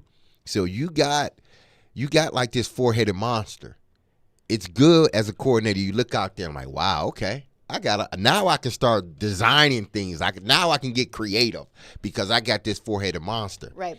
So it does help to have players, but ultimately, even when having players, you got to be able to design plays to get them open, scheme them open. Look at the Rams, prime example. That's why, McVay is considered one of the best, play callers. Look at what he did with Puka Nacua.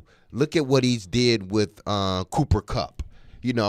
he's made these two guys into all pro guys because of their. Now they're good players, but you put them in that system, they become great players. You remove them out of that system, they're more who they are as players. So you got to have good players, but you also got to have a guy that has that vision that can see how to scheme these guys open. Yeah.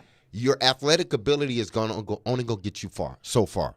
But if you have that coordinator that's tapped into that ability that can scheme you open, that unlocks everything for you. They're not going to have that caliber of roster on day one. Just like they got to build that up. Like I said, when Zach Taylor took over, they were horrendous for the Bengals. It took them 2 years. They were bad Joe Burrow's first year, right? But they started to at least get some passing stuff going on, right? Once they got Burrow, Burrow was throwing for a lot of yards. They weren't winning a lot of games, and then it got hurt. But I think you'd like to see the scheme take another level, and you have a foundation, and then you start adding pieces year by year to build a little bit. But I don't think people want the Titans to go 2-14 next year, so you have a high pick and get Joe Burrow, right? Or a high first round wide receiver. Ideally, you don't. But so can you do it that way? Can you have a bounce back year where you're competitive? I don't know. Maybe it's better that they do go bottom out, before it happens. But everything is different. Just because it happened one way in Cincinnati, it's going to unfold a different way in Tennessee, and he's got to adapt to that.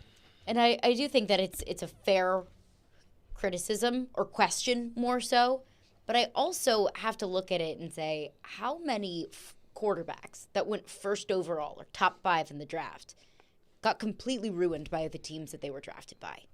Like Baker Mayfield, it was not successful in Cleveland. They hadn't had any success, and they did win a playoff game with Baker Mayfield. So it's not like it was a total crash and burn. It wasn't what they thought it was going to be. Yeah. No, but look at the 24 quarterbacks drafted in the first round or anyway. I mean, just go down the list of complete nothing, right? We're talking about Brady Quinn and who's the guy from Brandon Weed and Johnny Manziel. My goodness. I mean, he looks like Joe Montana compared to those guys. They had a winning year and won a playoff game. And that didn't happen very much. Kelly Holcomb was the last guy quarterbacking in a playoff game for 20 years. But still, right? I would say if you draft a quarterback first overall, winning a playoff game, it's falling short of expectations. And I think that the Baker Mayfield experience in Cleveland was more so a failure than it was a success. I'm talking it was a booming success relative to the previous generation of Browns football. Fair? The new version of the Browns, Tim Couch. The Browns just go down the list. Yes, so relative to the history of the Browns. It's all relative. Grading on a curve. Professor Mason. Football play. Hey, how did I get thrown in this? Overall, I would venture to say, since Baker Mayfield is no longer in Cleveland and the highest of highs for them was winning a playoff game, overall, not great. Look at Kyler Murray. They gave up on him. They gave up on him. Kyler Murray. They want to give up on Kyler Murray in Arizona. I would say there's a shorter list of quarterbacks that went first overall that have been successful with the team that drafted them than not. Fair to say? So I think that there is also... most quarterbacks that are drafted fail. Yes. Most quarterbacks in general, which includes first-round quarterbacks, which probably... And first overall quarterbacks. First overall, your percentage is better, but still...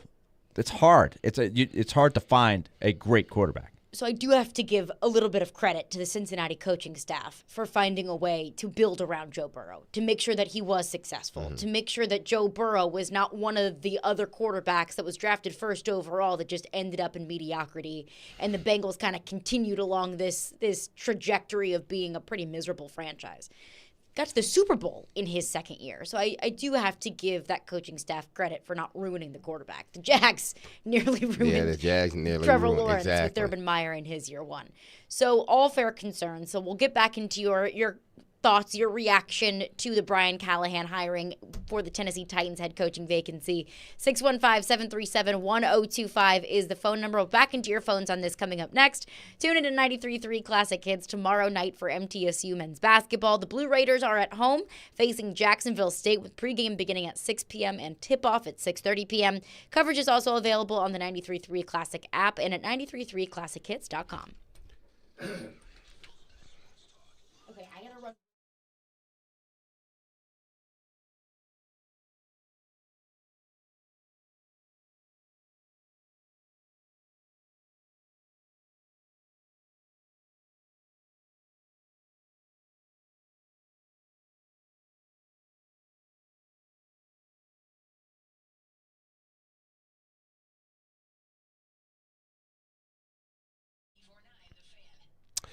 Happy Tuesday. I think today is Tuesday. Absolutely. Yes, it is. So, the playoffs, the divisional, playoffs that's coming up. The AFC Championship game and the NFC Championship game. Championship weekend, people. So, if you're going to make your bets, which I know you are, come on now. You've been listening to me long enough. Do it with our partners in sports. And I'm excited to tell you about their introductory promotion available to all new customers in Tennessee, the No Danger First Wager. When you sign up for a Zen Sports account, you will receive up to $1,000 No Danger First Wager. When you place your first bet on Zen Sports, you will be reimbursed for the amount of your bet if it loses up to $1,000. Plus, Zen Sports has just launched a new VIP program for the premier bettors of Tennessee. If you think you might qualify, then listen up. The VIP program is by invite only, people. So if you feel that your Zen Sports play qualifies for VIP consideration, please check out the program details and apply at zensports.com/VIP. Listen, no other sports book will offer you a premier sports betting experience with 24/7 top-tier customer support and bigger and better action than Zen Sports. So what are you waiting for, people? Get going and download their app today at zensports.com. Zen Sports, betting just got better. Remember, gambling problems, call 1-800-889-9789. Terms and conditions apply. Must be 21 years or older to bet here in Tennessee.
Final segment here of our 12 o'clock hour. We're going to Cincinnati at the top of the hour, and we will be talking with Mo Egger, sports talk show host up there. Excellent perspective. We've had him on many times before, and we'll get a little more insight into Brian Callahan. So, your thoughts, D-Mase, on the running game. You heard Paul Kuharsky earlier in our show talking about Brian Callahan. He is on the forefront. He is a modern-day offensive mind, right? He is not from the old school of you got to run to win. It is much more you run when you win. You don't win by running. That the passing game is at the forefront. So what do you think that let's now say it. It's now 99.9% that Derrick Henry is not going to be a fit here, right? With that philosophy, that would almost seal it. All right, you and I have been on the same page with that regardless of who the next coach was going to be. It didn't look likely anyway. But you've got Tajay Spears. Who do you think is the right complement, and what do you think the running game will look like in this philosophy? I'm looking at Cincinnati's, and obviously, like Joe Mixon's been pretty good there. Bell cow, yeah. But Joe Mixon could also catch passes out the backfield as well. I think he had like 50-something catches last season. Yeah, 52 receptions on 64 targets. So he caught a high rate of his passes. Now, a lot of them were probably check downs and stuff, but they still were able to – they didn't feel they had to pull him off the field if they wanted to throw the football. They could still have him in the game, but I'm looking at their run game. Joe Mixon, Chase Brown, they didn't use him much. Jake Browning was third in rushing for the team. They did a good job with Jake Browning, that's for sure. Yards. So I think from what I'm gathering and from what Paul mentioned, he wants to, the way the NFL is going, he wants to be balanced, but I want to be pass. I want to think pass first. Because, when Rand Carthon said, you can't play Golden State Warrior football, and late, yeah, you can. That's what teams do. You have the ability to run the football, but more than likely, you're going to win games in this league by pushing the ball down the field. This game has become, big play after big play, electric play after electric play, high-powered offenses. That's what teams are looking for. That's what owners are looking for. Teams that average 23, 24 points per game. So at least you give yourself an opportunity to win each and every week. You don't give yourself an opportunity when you're only averaging 17.1 points per game. Nah, everything has to go right. You're playing a game in a phone booth when you're averaging 17 points per game. But I think this will be good for the Titans. I think this would be a team that will look to pass first. Tajay Spears will be a great complement to what they do, both running and passing. Is this an outside zone running team? If it is, then I think he fits more of that mode of running, but they're going to have to bring in another back. Possibly, maybe just a tad bit bigger, but still able to give you some of the things out the backfield that Tajay can. It's going to be a 1-2 combination. Yeah, and I think it's a different model. When you have that philosophy of you pass to win, you don't invest big in running backs, right? You find running backs that fit the scheme, and I think that was interesting about Mixon. Mixon came along, he had a couple of good years, but when it was time to really invest, they did for a while, but I still think that if you look, they had more than one guy. Yeah. And I think that's, Pirine was a really good compliment. Giovanni Bernard before him, they had a mix of somebody with Mixon who never had 300 carries. Now, Mixon was really good. Now, Mixon did have the bulk of the workload when they had very good teams. But it is a chance to sort of reset that position. And I'm very curious what they think is the right complement for Spears with his skill set. And, do they draft that guy or do they go free agent to try to find the right guy at the right price? I think that's something to keep your eye on going forward. One of a zillion questions that we're going to have as this guy puts together, along with Rand Carthon, the collaboration of how you fix this roster, how you make it better. Yeah. Because they have money to spend. Yeah, they have money to spend, and you want to be able to spend that money correctly. And how do you go about, building up, a roster that was depleted of talent. What's your first steps? Obviously, we can look at it and say, it's a no-brainer, the offensive line. But you can't bring 5 new offensive linemen, and I don't think nobody wants to bring in 5 new offensive linemen. So you have to start with, possibly, hey, listen, first draft, our first pick in the first round, this is where we're headed. Offensive tackle, left tackle. We'll start with there. Put him with Peter Skoronski. Possibly you got to get a bigger center. Get a bigger center. Now we have that left side, and I've been saying this forever. Now we have that left side solidified. We can keep those guys on the right side because eventually what we want, you bring in a new coach, a guy, whether it's your dad or whether it's Mike Munchak, a guy that's going to get this offensive line back to where the Titans used to be. What happened over the last 2 years is foreign to this Tennessee Titans organization. They've always had good offensive linemen. Last 2 years, I don't know what that was. That wasn't even an offensive line. So you start there. But then not only that, you have a roster to fix offensively and defensively and the depth behind those guys. Got a lot of holes to fill. And I wonder what he thinks of Spears just individually, because I don't know that Spears is a workhorse guy, but he does have that diverse skill set. He can catch the ball. Can they take that to another level? Mixon, the main guy, 12, never had 300 carries, but he was a very productive guy catching the ball and running the ball. Do they see that with Spears, or do they see even more of a tandem with a P. Ryan or somebody like to go with it? Something to keep your eye on. When we come back, we'll go up to Cincinnati, and we'll get some more insight on Brian Callahan, the brand new Titans head coach. Stay tuned. Hour number 3 is coming up.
Caroline, Willy, D-Mase, 102.5, 106.3, The Game and the Game Nashville app. The Titans got their guy. Brian Callahan will be the Tennessee Titans' next head coach, former offensive coordinator for the Cincinnati Bengals. And joining us to give a perspective from Cincinnati, what was Brian Callahan's role in Cincinnati, is Mo Egger, who hosts Afternoon Drive for ESPN 1530 in Cincinnati. Mo, appreciate you for joining us. First and foremost, what are the Titans getting in their new head coach, Brian Callahan? You know, I think the best examples that I could give you to illustrate his impact in Cincinnati, there's three of them. The first would be he was the offensive coordinator when the Bengals drafted Joe Burrow. Now, that sounds like a pretty easy gig, and to a degree it is, but they drafted Joe Burrow during the COVID year, during the pandemic. So no mini camp. Training camp was weird. They had to teach the offense virtually. He was sitting in his parents' house in Athens, Ohio, and yet in that first game, Joe Burrow played like a guy who was far more experienced than he actually was. I've always felt like the offensive coaching staff doesn't get the credit they deserve for getting him up to speed and getting him ready to play in the NFL week one with no preseason games at all. That's number one. I think number two, this team made the Super Bowl 2 years ago. And you guys obviously know, on their way, they beat the Tennessee Titans. Tennessee Titans sacked Joe Burrow 9 times that day. Why? Because the offensive line was atrocious. I don't think this coaching staff has gotten the credit it deserves for figuring out ways to win hard games on the road, playoff games, tough regular season games, knowing that every single week they had to design game plans around an offensive line that was a disaster. They didn't take off offensively. They scored 5 touchdowns in the 3 playoff games they won, but they still designed functional game plans around an offensive line that was terrible. I think that's really good coaching. I think the other thing is, you know, you saw the Bengals at the end of the year. They hung in the race with a backup quarterback who had never played prior to this year, in Jake Browning. And I think the job that the offensive coaching staff did in bringing him along, teaching him the system, getting him up to speed, and then kind of adjusting the way they call plays on the fly and the way the offense works on the fly, using an offensive system that frankly was not entirely different, but visually much different from the one that Joe Burrow runs. I feel like the offensive coaching staff deserves a lot of that credit too. Obviously, Zach Taylor being the play caller is going to get a lot of that credit. I feel like Brian Callahan's role in doing each of those 3 things, though, has been instrumental, and it's why I think he deserves an opportunity to be a head coach. Yeah, absolutely. Mo Egger is with us. And that was one thing that Titans fans, the reaction of the hiring Brian Callahan, maybe one concern they had was, okay, well, how great of a coach is Brian Callahan? And also how much of it is just you have Joe Burrow and Jamar Chase and T. Higgins. But I think one chapter of that story that often goes overlooked is Jake Browning. You know, you have an undrafted free agent that comes in when Joe Burrow gets hurt. He ends up going 4-2 in the 6 games that he's a starter. What was Brian Callahan's role in the development of Jake Browning? And maybe what did you see as somebody who covers the team, his development, Jake Browning's development as a quarterback? Yeah, I think if anything, what you saw is they didn't try to fit a square peg into a round hole. You know, with Joe Burrow, here's how the offense works. You put him in the shotgun, you give him an empty backfield, you let him read the defense and let him do his thing. With Jake Browning, it was a lot more under center with a running back, sometimes 2 running backs in the backfield. It looked like football in 1996. You know, just putting him in a position where they designed a really good screen game around what he does, giving him a chance to use, you know, misdirections and stuff like that we typically don't see, elements of the offense that we don't see when Joe Burrow was back there. I think that Brian Callahan and Zach Taylor and Dan Pitcher did a really good job of putting Jake Browning in a position where he could have some success. Now, the success was limited, I think in large part because, you know, Jake is a backup quarterback. But I'll even go back to 2020, which was a miserable season for the Bengals. Joe Burrow, his rookie season, he gets hurt week 10. They were awful. And then at the end of the year, they win a game with Ryan Finley playing quarterback on Monday Night Football against the Pittsburgh Steelers. And they win a game a week later with Brandon Allen playing quarterback on the road against the Houston Texans. I think all of that, plus the Jake Browning stuff, showed an ability to adjust on the fly, to adjust to circumstance, to adjust to the personnel they have, And again, because Zach Taylor is the head coach and he's an offensive guy, whenever we talk about, who should get the credit for those things, the conversation's going to start with him. But Brian Callahan has been instrumental in all of those things I just tried to outline. We'll talk with Mo Eggert, 15:30 drive time there in Cincinnati. Now, Mo, more importantly than, Brian coming here, it's, who is going to be his assistant coaches? And you mentioned one name that I brought up, Dan Pitcher, and then also Troy Walters. Can you see one of those guys or even both of those guys coming with them, and how difficult would it be to sort of get them out of their contract? Well, the contractual stuff would probably require somebody who's looked at their contract. The Bengals, it's interesting. In their history, they've allowed coaches to leave if they've had opportunities to be coordinators. They've also blocked coaches who have had an opportunity to go be a coordinator. Marvin Lewis did that famously with Vance Joseph when he had a chance to go become a defensive coordinator, and he was the secondary coach. Frankly, we really haven't seen the Bengals deal with this over the last 5 years. The remarkable thing about getting to the Super Bowl 2 years ago and getting back to the AFC Championship game last year is they've held on to the same coaching staff. They've had continuity. So what Zach is going to do is, I think it remains to be seen. Marvin Lewis was a guy who would sort of go on a case-by-case basis. My guess is the Bengals will offer the offensive coordinator job to Dan Pitcher. And if they do so, my guess is he will accept that, because why wouldn't you want to remain tethered to Joe Burrow? Why wouldn't you want to do Brian Callahan's job and know that if you do it well, there's a pretty good chance you're going to get a look to be the head coach? I think Troy Walters is interesting because, look, if there's one thing the Bengals have become known for, it's being really good at the wide receiver position. You talk to Jamar Chase, you talk to T. Higgins, you talk to Tyler Boyd, you talk to the two guys they drafted this year, Andre Yoshevach from Princeton and Charlie Jones from Purdue.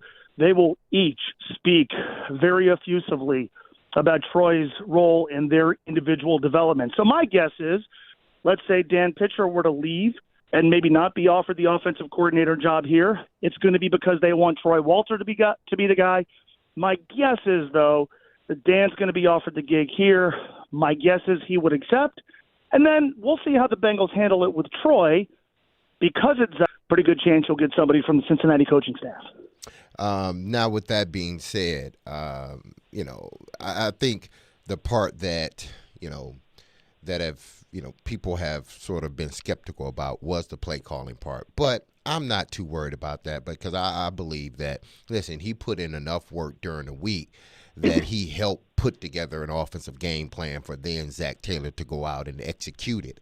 But can he be a leader of 53-plus men? How do the other players see Brian Callahan? Do they love him? Is he a guy that people sort of gravitated to within that organization? They love Zach Taylor, and they view Brian Callahan as an extension of Zach Taylor, more of an extension of Zach Taylor than anybody on the staff. I think, Zach took this job, and the Bengals were an absolute mess. And so, the number of things that were thrown at him those first 2 years, I don't know how any coach would have succeeded more than Zach did. And he won 6 games over those first 2 seasons. So what did that mean? It meant that Zach had to delegate a lot of responsibility. He's trying to get his program going, trying to reestablish the culture. He's trying to flip the roster. He's trying to put his fingerprints all over the roster. He's trying to learn how to become a head coach for the first time. So by his own admission, he wasn't as in the weeds with developing the offense and setting a tone on the offensive side of the ball and coaching those guys up on the offensive side of the ball as much as he would like to be, as much as maybe he is now. Brian Callahan was really central to that. And I'll say this, the Bengals, those first 2 seasons, it's easy to look at what they've done since 2021 and go, well, they've had better players, and that's true. I'll say this, and I said this often, Bengals went 2-14 with a terrible roster in 2019. They went 4-11-1 with only a slightly better roster in 2020. I never watched them and thought, these guys aren't playing hard. I never watched them and thought, this coaching staff is losing the locker room. I never watched that and thought, you know what, these guys want to play for somebody else. Is most of that a reflection of Zach Taylor? Yes. Is it also a reflection of the coaching staff as a whole?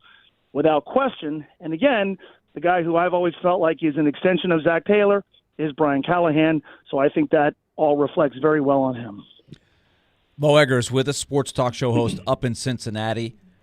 And Mo, I'm curious, as the Titans move on from the Derrick Henry era, it certainly looks like they're going to do that. It's not 100% certain, but maybe 90%. We'll put a number on it. But what about the running philosophy of Brian Callahan? How does he like to use his running backs? We were looking at Joe Mixon's numbers. Obviously, he was really good at his best, but they've used other guys. So how do you think he goes about it? Well, I think if you're to look at the Bengals, again, at their most successful 2 years ago, Joe Mixon's a good NFL back, but he's not a guy who's going to hit a lot of home runs. This is also a team that as they have developed Joe Burrow and as they have, added to the wide receiver room, look, their philosophy has been when we run the ball, we're doing what the other team's defensive coordinator wants us to do. So we're not going to feature the run. We're going to use the run to complement what we're trying to do, throwing the ball. I think if there is one thing that you could maybe kind of glean from how he used his backs here, they adjusted from year to year what the scheme was going to look like because they never really had a great running game. But when he had Joe Mixon and Samaje Perine, he was able to use both and use both in a way that made the most of their individual skill sets. With Joe Mixon, it's running powerfully. It's the ability to catch passes out of the backfield. With Samaje Perine, a far better running back in terms of pass protection, the guy they wanted in the 2-minute drill. Without Samaje Perine this year, the running back room really never recaptured what they had in 2021 and 2022. They never leaned on one guy specifically, especially if you go back to 2022. They did a good job when Joe Mixon had to miss games of getting Samaje Perine to the point where he could, be productive and spell Joe quite nicely. But the reality here is this has never been, at least since 2020, a run-first football team. It's always been we want to run it effectively, we want to run it efficiently, but we want to run it sparingly because, as you could understand, we got Joe Burrow, we got T. Higgins, we got Jamar Chase. We're going to let those guys do their thing. Toward the end of the season this year, though, when Jake Browning was the quarterback, they tapped into some things using the running backs. And again, if you go back and watch, they played the Indianapolis Colts. Their screen game that day was unlike anything I've ever seen. And I think most of that came or started on the desk of Brian Callahan. You would have a much better feel for the Bengals cap situation now in this new Joe Burrow contract than we would here. I think the dream for a lot of Titans fans is T. Higgins. He's from East Tennessee. Maybe he gets a cap squeeze. Could he hit the market, or do you think for sure the Bengals would tag him and keep him? I think if you were to listen to Joe Burrow and Zach Taylor the day after the season ended, when, first of all, Joe, there was no ambiguity about it, wants T. Higgins back. Zach Taylor later that day said, can't imagine life without T. Higgins. Now, I don't think that's going to add up to a long-term contract because invariably the math is going to catch up to you unless you don't want to re-sign Jamar Chase, and they certainly do. I've gone from thinking, we wondered when Joe got hurt this year, okay, has he thrown his last pass to T. Higgins? And you would find a lot of people who said yes. I think now, look, anybody with this organization who speaks on anything publicly is doing so in very measured tones. They're not going to come out and say something like, can't imagine life without T. Higgins, unless they plan on bringing him back. And so the expectation here is they franchise tag him. The Bengals have never done a franchise tag and trade, and so I don't think that's likely. I think we're going to be talking about it being sort of a lame duck season for T. Higgins and him hitting free agency at the end of this year. But the expectation, I think, for all involved is he will be a member of the Bengals in 2024. We're talking with Mo Egger. He does Sports Talk Radio in Cincinnati. He's covered the Cincinnati Bengals for a long time. Mo, one thing that Amy Adams Strunk, Titans controlling owner, and general manager Rand Carthon has emphasized throughout this entire process is collaboration. That they want the head coach to work with the GM, to work with the owner, that they want it kind of to be an all-hands-on-deck process. Just based off of Brian Callahan's time in Cincinnati with Zach Taylor, what kind of collaborative process is he coming from, and does that seem like something that he would be fully on board with, is this quote-unquote collaborative process here in Tennessee? Yeah, I think the fact that the Bengals have had, obviously this year was disappointing from the standpoint of them not making the postseason. But, if you look at the franchise turnaround, I think it's been mainly a result of some really good people doing a really good job of working with each other. And most importantly, in Cincinnati, the owner allowing them to do what they want to do. I think Duke Tobin, who is the de facto general manager here, would tell you the quality and depth of the roster that they enjoyed in 2021 and 2022 was the result of a coaching staff that had a certain vision and a player personnel guy whose vision meshed with what the coaches brought in. Duke Tobin has been here forever, and so they kind of the coaching staff sort of walked into somebody who was already in charge of building the roster, and I think they did a really good job. This wasn't Duke picks the players, Zach and Brian and Lou Anarumo coach them. It was Duke's going to have final say. I guess the owner can have veto power, but the way they build the roster is going to occur very much through the lens of Zach Taylor and then his hand-selected coaches. And so, I think if you were to look, I'll go back to 2021, the draft. They had the number 5 overall pick. Everybody argues, should they take a wide receiver, Jamar Chase, or an offensive tackle in Penei Sewell? Neither decision would have been wrong. And both guys are very good players, but everybody was on board with, we're taking Jamar. And that decision came at the end of a very long, drawn-out process where they discussed trading the pick. They discussed the merits of taking a lineman. They discussed the merits of taking Jamar Chase. They discussed every conceivable possibility. Ultimately, they got it right. Nothing against Penei Sewell. And I think that decision strongly was influenced by every coach we've talked about, Dan Pitcher, Troy Walter, Zach Taylor, but Brian Callahan had a lot to do with it as well. I thought that move was crazy at the time that they did it, and that's saying something. I went to LSU and I thought that was crazy, but shows how much I know about what Joe Burrow needed around him. Mo Egger is with us. Last one for you, Mo. If there was in maybe a few words that could kind of summarize what Brian Callahan has been able to do with quarterbacks, I think I view this move as the Titans bringing in a coach to help Will Levis, to help the young quarterback. How would you describe maybe his work and his relationships with the quarterbacks that you've seen him work with in Cincinnati? Didn't screw it up. Knew what they had. Look, we got a guy we can turn over the entire team to. We got a guy that we don't need to fix. We got a guy. We're going to build everything we do around this guy. And that sounds simple. Mm-hmm. And I do think, I'll go back to that first year, the fact that they got Joe ready to play the first game is something that to this day I don't think it's talked about enough. But look, you know how this league works, man. Everybody wants to show how smart they are.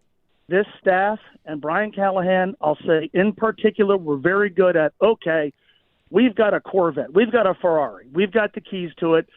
Let's not go and screw it up. And let's surround him with the guys he needs to succeed. Let's build a system that really plays to his strengths. And it worked. It worked. And, again, people are going to make a big deal about Brian Callahan not calling the plays. I think if you understand the process of building an offense and building it with the pieces that they had and have in place now, you understand that the offensive coordinator, regardless of whether he's screaming the call into the headset of the quarterback, is very instrumental in that process. Mo, you mentioned a Ferrari. Obviously, Jake Browning is probably not a Ferrari, but he played really well. It was intriguing there. Do you think he could be a starter someday in the league? Someday, yes. Yeah, I'm of the belief he's one of the best 32 quarterbacks in the league, and Jake Browning will tell you that. The thing is, he can't go anywhere. He is an exclusive rights restricted free agent, which essentially means, as you guys know, Bengals put a piece of paper in front of him, and if Jake Browning wants to be an NFL player in 2024, he has no choice but to sign it. I think he played well enough that you could imagine him being a starting QB in the NFL. I think the Bengals value the depth at that position. And look, Joe Burrow has played 4 seasons. 2 of them have been interrupted by injury. I think they love the idea of having a reliable and cheap backup quarterback. And Jake Browning has expressed he understands it. He's resigned to that fate in the short term. What he could hope for is that he takes advantage of an opportunity again if it presents it to him here in Cincinnati. And at the very least, that the work he did with the Bengals is remembered by coaches and personnel people when he finally does hit free agency later down the road. Mo Egger. Mo, appreciate you for joining us. Thank you for your time and all of your insight, and we'll be chatting with you soon. Anytime. Thank you. All right, appreciate it. Mo Egger, he does fantastic work covering the Cincinnati Bengals and sports in Cincinnati with Sports Talk in Cincinnati. We'll react to what Mo Egger had to say there, some insight as to what went on behind the scenes with the offensive coaching staffs with the Bengals. We'll get into that coming up next. We'll also get into your phones as well. Your reaction to Brian Callahan being named the new head coach of the Tennessee Titans. 615-737-1025 is the phone number. Caroline, Willy, D-Mase. We're brought to you by Zen Sports. Start earning cash rewards on your bets today. Gambling problem? Call 1-800-889-9789. Terms and conditions apply. Must be 21 or older and in Tennessee to bet. Plus, you can also tune into 94.9 The Fan this Saturday for Vanderbilt men's basketball. The Commodores will take on Tennessee at home. That'll be a fun game. Tip-off is at 5 p.m. with pregame beginning at 4:30 p.m. Coverage is also available on the 94.9 The Fan app.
You saw the Bengals at the end of the year. They hung in the race with a backup quarterback who had never played prior to this year, in Jake Browning.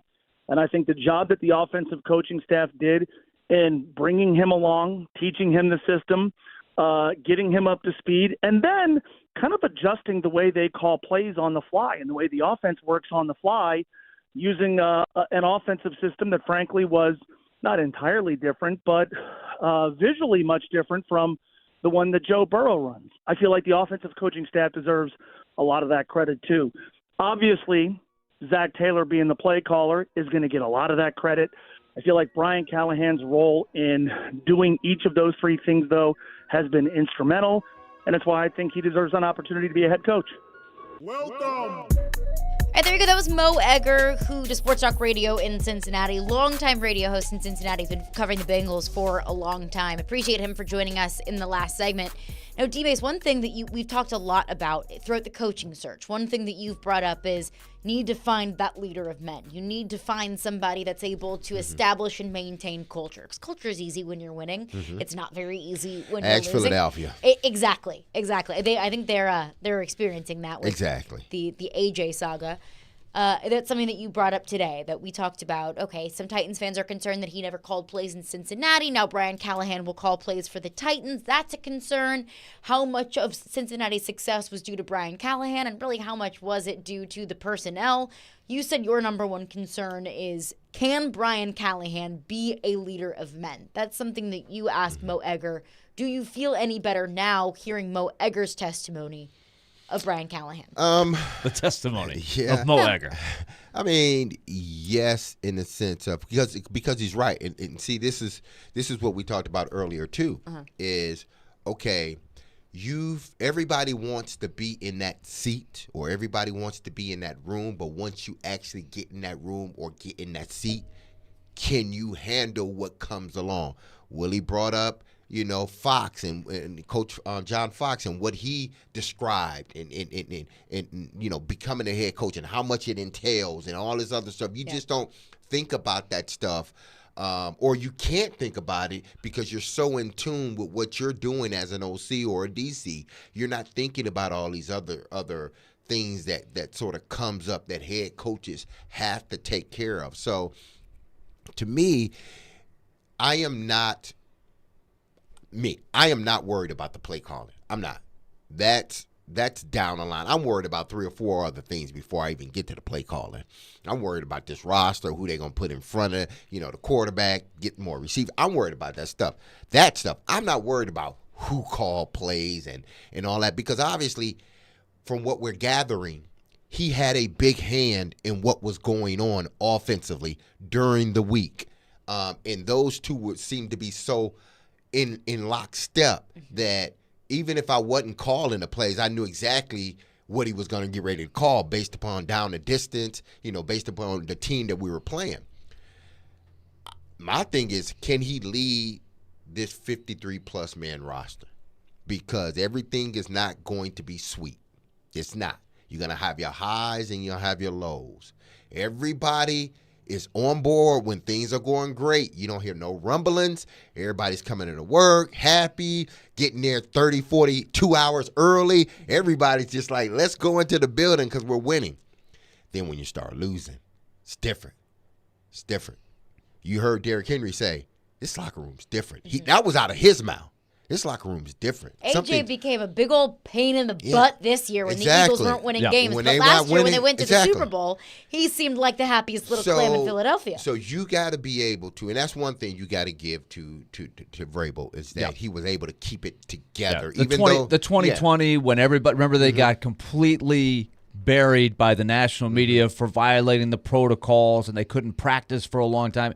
And then they just showed up and beat the Bills. Exactly. Like that was a good indicator that he kept that he could keep them together. And that's what Callahan's going to have to be able to do. And I remember Teresa Walker asked him the question, how did you galvanize? I think was the word that she uses. And he said, you have to be galvanized before the storm hits, right? You can't just say, oh, the storm's coming. We better galvanize. Like you already have to be galvanized. Right. I think that's a good point. And Vrabel, that's a good trait of his. Here's something that encouraged me along those lines. I was reading The Athletic, and this was a writer. I assume he's a Bengals writer. Paul, I don't want to say his name wrong. Dehner, Daner. He was Denner? on Robbie and Rexford this morning. Okay. Yeah. So a really interesting perspective because he has talked to Callahan about this, and Callahan talked about the early portion of the Zach Taylor regime when they were 0-11. Now you talk about challenging and trying to build a culture through some tough times. That was definitely challenging, and then you go into 2020 and not being able to be with your team and all that stuff. So they built it through some big-time storms. So that's a feather in his cap there. He also talked about, I think his dad probably, he could see some things growing up on what a winning culture looks like, how you deal with some of those things. He also referred Denner to the speech by Theo Epstein about, understanding leadership. And Epstein gave a talk to Yale about the 2016 Cubs and just, his experience watching guys go through tough times. In a baseball season, you always go through tough times. The Predators right now going through a little bit of a dip. How do you hold it all together? But I think Callahan has definitely studied this. So I think all you can do is prepare yourself for when you actually have, the leadership position. I think you don't know if you can do it until you go through it. But he certainly has been taught by some good people. He's been through some stuff, and he clearly values this. Yes, you don't know unless you go through it. But before you go through it, you got to be prepared. You got to have people around you, or you got to be watching what that guy is doing that is in that particular seat. So when Mo said that, I was, it doesn't ease all of the anxiety, but it does say, okay, he's right, because when you got a young team, young first-year head coach, he's like a deer in the headlights. Everything he's trying to make sure because he has to touch everything on the team.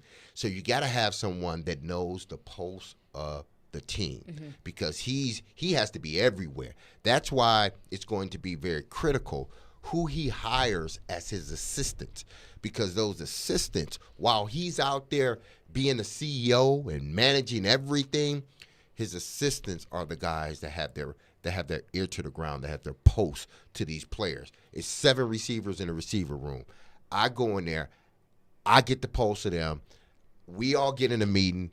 So, what's going on in your receiver room? Tell me about it. What's going on in your running back room? Tell me about it. Evaluate these players. Now, because I'm hearing everything from each one of these guys, now I can get a pulse of the team. When I go in front of the team, I know over here what's going on. I know over there what's going on. There's not a spot on my team that I don't know about. Why?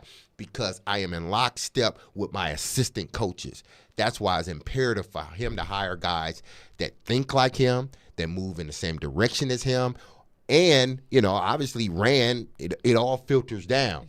That's how a young coach is going to be able to navigate all of this, is if everybody's on board and I'm getting, voices from everybody in their particular room, so I can sort of formulate it all and figure out, okay, how do I move forward in being the leader of all these men?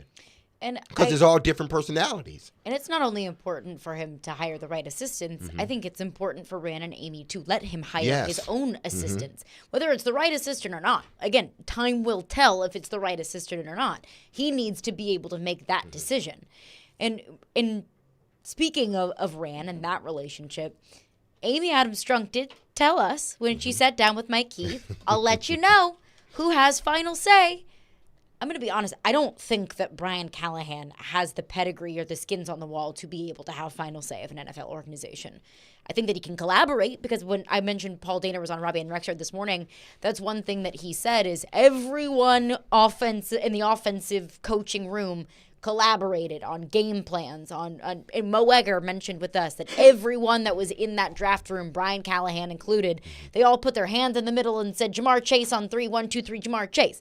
That they all kind of, for lack of a better word, collaborated in decision-making, that I think that he should be in the conversations. He should have a seat at the table, but when it comes to final roster say of I'm the one that is kind of pulling the trigger on who we're going to draft, who we're going to trade for, I don't think that should be Brian Callahan. I think it should be Brian Carthon. In lockstep? instead Can of we collaboration. just New get a terminology. thesaurus Yeah, out? let's use Yeah, let's use some more words. That's good. I like that idea. Shake it up a little bit. I think about that a lot as a hockey announcer because if you use the same terms every time, you'll say the same 5 or 6 things because the same things happen over and over and over. Right. You got to think about different ways to say the same thing. I know there's like the whole fraternity is like, how do you say centering pass or shot on goal? There's different ways to say shot.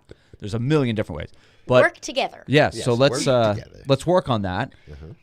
I'm curious too. The big picture here: you've got a first-time general manager who's pretty young, a first-time head coach who's pretty young, and they've got to work together, collaborate, etc., lockstep, all these things, right? But that's I think Synergy. what a great challenge. Synergy, yes. How many head coach GM tandems have that little experience?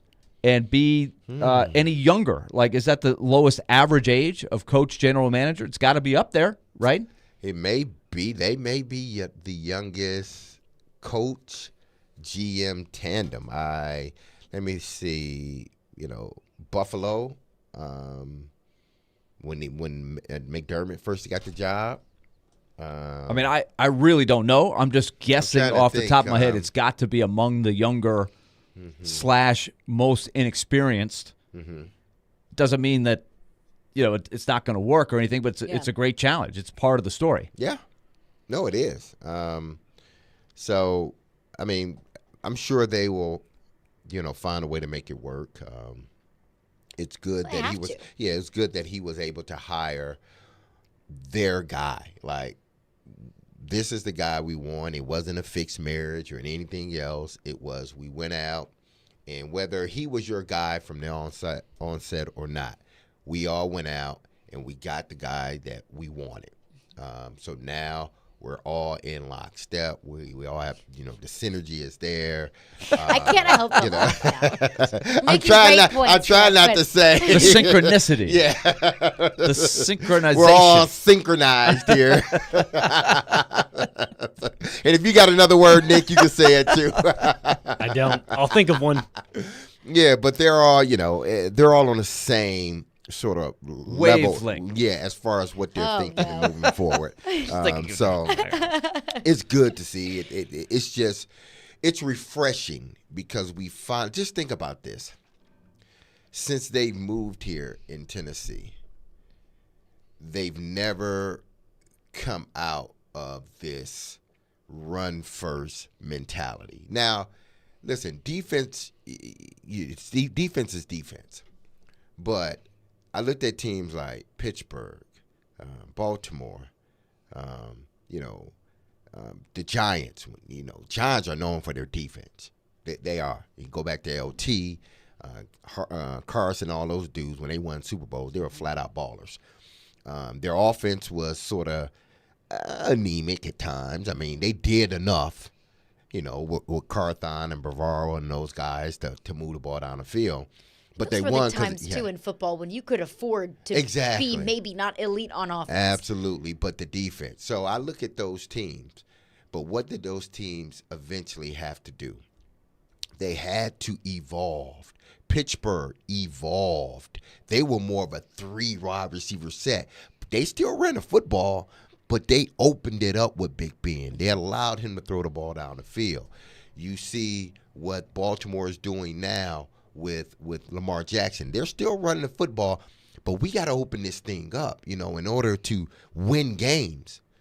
The Titans, forever, they were still holding on to that philosophy of great defense, run the football, and we have pass if we need to. You got to come out of that. You can't win at a clip that you need to win if you're not throwing the football.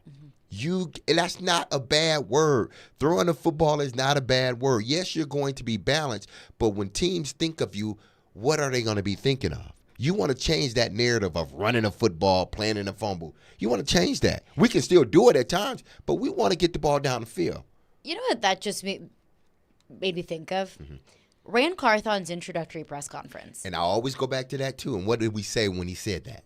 He said, I don't want to play Golden State Warriors football. But we said, that's who wins Super Bowls. Like the Kansas City Chiefs play Golden State Warriors football. But it does sound like Brian Callahan is way more of a pass-heavy kind of offensive mind.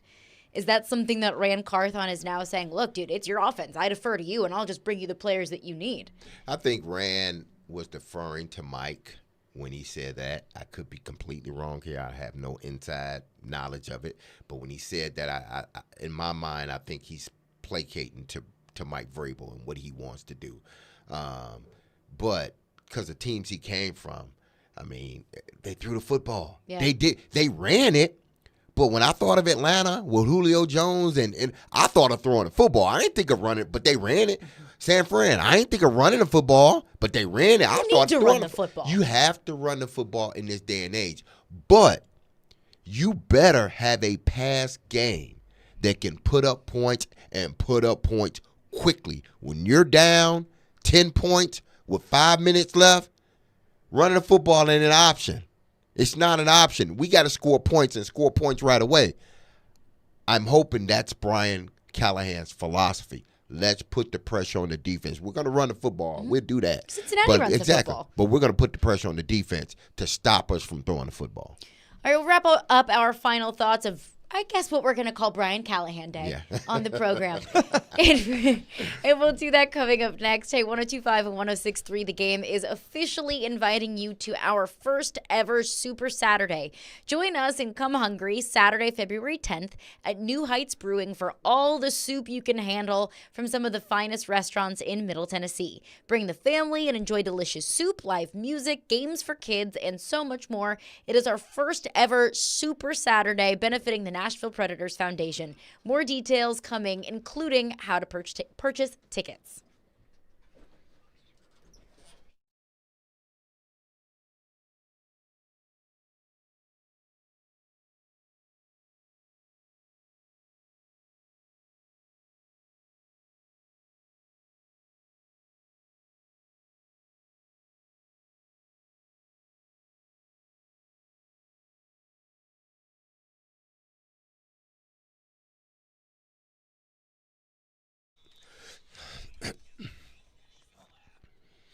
This time of year, people, we reflect on the past and make plans for the year ahead. If you've made a resolution to lose weight this year and you diet and exercise but still struggle to lose the pounds, it could be because your hormones are imbalanced.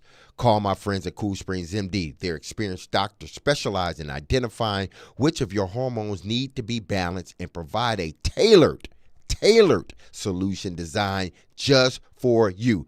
Imbalanced hormones can also cause more problems than weight loss, people. You may experience mood swings, fatigue, and a decreased sex drive. Hormone replacement therapy, or HRT, can help. Dr. Jeffrey Lodge and his team understands it's a frustrating cycle and want to help you be the best you can be this year. So there's no better time now to achieve a healthy lifestyle. What are you waiting for, people? Give Cool Springs MD a call today for an appointment. Here's the number, 615-486-3458. That's 615-486-3458, or visit their website at coolspringsmd.com. Don't let imbalanced hormones hinder your resolutions. Give Cool Springs MD a call to take control of your health with HRT at Cool Springs MD.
Caroline, Willy, D-Mase for broadcasting from the Spring Hill Heating and Cooling Game Nashville studios, keeping your home feeling comfortable all year round.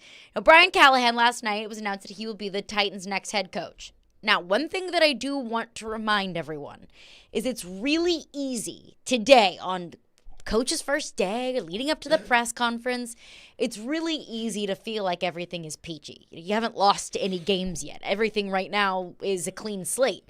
That you are now the new kid in town and everything is great and wonderful and he's going to turn Will Levis into an elite quarterback and the Titans are going to go to the Super Bowl and go team go. Woohoo! Woohoo! Really easy to feel that way today. But also what I want everyone to keep in mind is there's going to be hard days. There's going to be games that you lose. There's going to be times when you feel like, this is not the guy. He might not be the guy. He might be the guy. We don't know that yet. Again, I think the theme of the day is time will tell. Mm-hmm. We don't know if he's going to be the guy. We're not going to know tomorrow if he's going to be the guy. We don't know after game 1 if he's going to be the guy. We might not even know after year 1 if he is going to be the guy. Everything feels great and wonderful, or if you were Team Mike Vrabel, it might just feel like the world is falling, that Mike Vrabel won't be the Titans head coach next year. But I give it some time. Overall, I think today's a good day for the Tennessee Titans because they brought in a coach for Will Levis and to help him develop to eventually possibly become this team's franchise quarterback. Yeah. If you listen to Mo Eggert, which you can go back and listen to on our app, he chronicled, Cincinnati's, they wasn't great the first couple of years, and then all of a sudden, but he said he never thought that Taylor lost the locker room or this team was headed in the wrong direction. They were just a bad team that needed to get better. And obviously, they hit a home run with their quarterback and they hit another home run with their receiver. And you see where they're at now, minus all the injuries. And I think that's sort of how you got to envision the Titans. That, listen, everybody wants to start off like the D'Amico Ryans. Who doesn't? Everybody wants to start off like, Steichen in Philadelphia. Is it Philadelphia, Steichen? Indianapolis. Mm-hmm. He started off well, too, but Philly's coach. Sirianni. Yeah, Sirianni. Everybody would love to start off like that, but sometimes it's not that way. This roster needs to be built up. And even Nick Sirianni's job was in question at the end of the season. It was. But this roster needs to be built up, so it's going to take him a minute. That's why I said more important than him being able to call plays, how does he keep this locker room together and all, aimed and looking forward in looking in the same direction? Because the way this roster looks is going to take a lot to build it up, which means there are going to be some hard times in here over the next couple of seasons.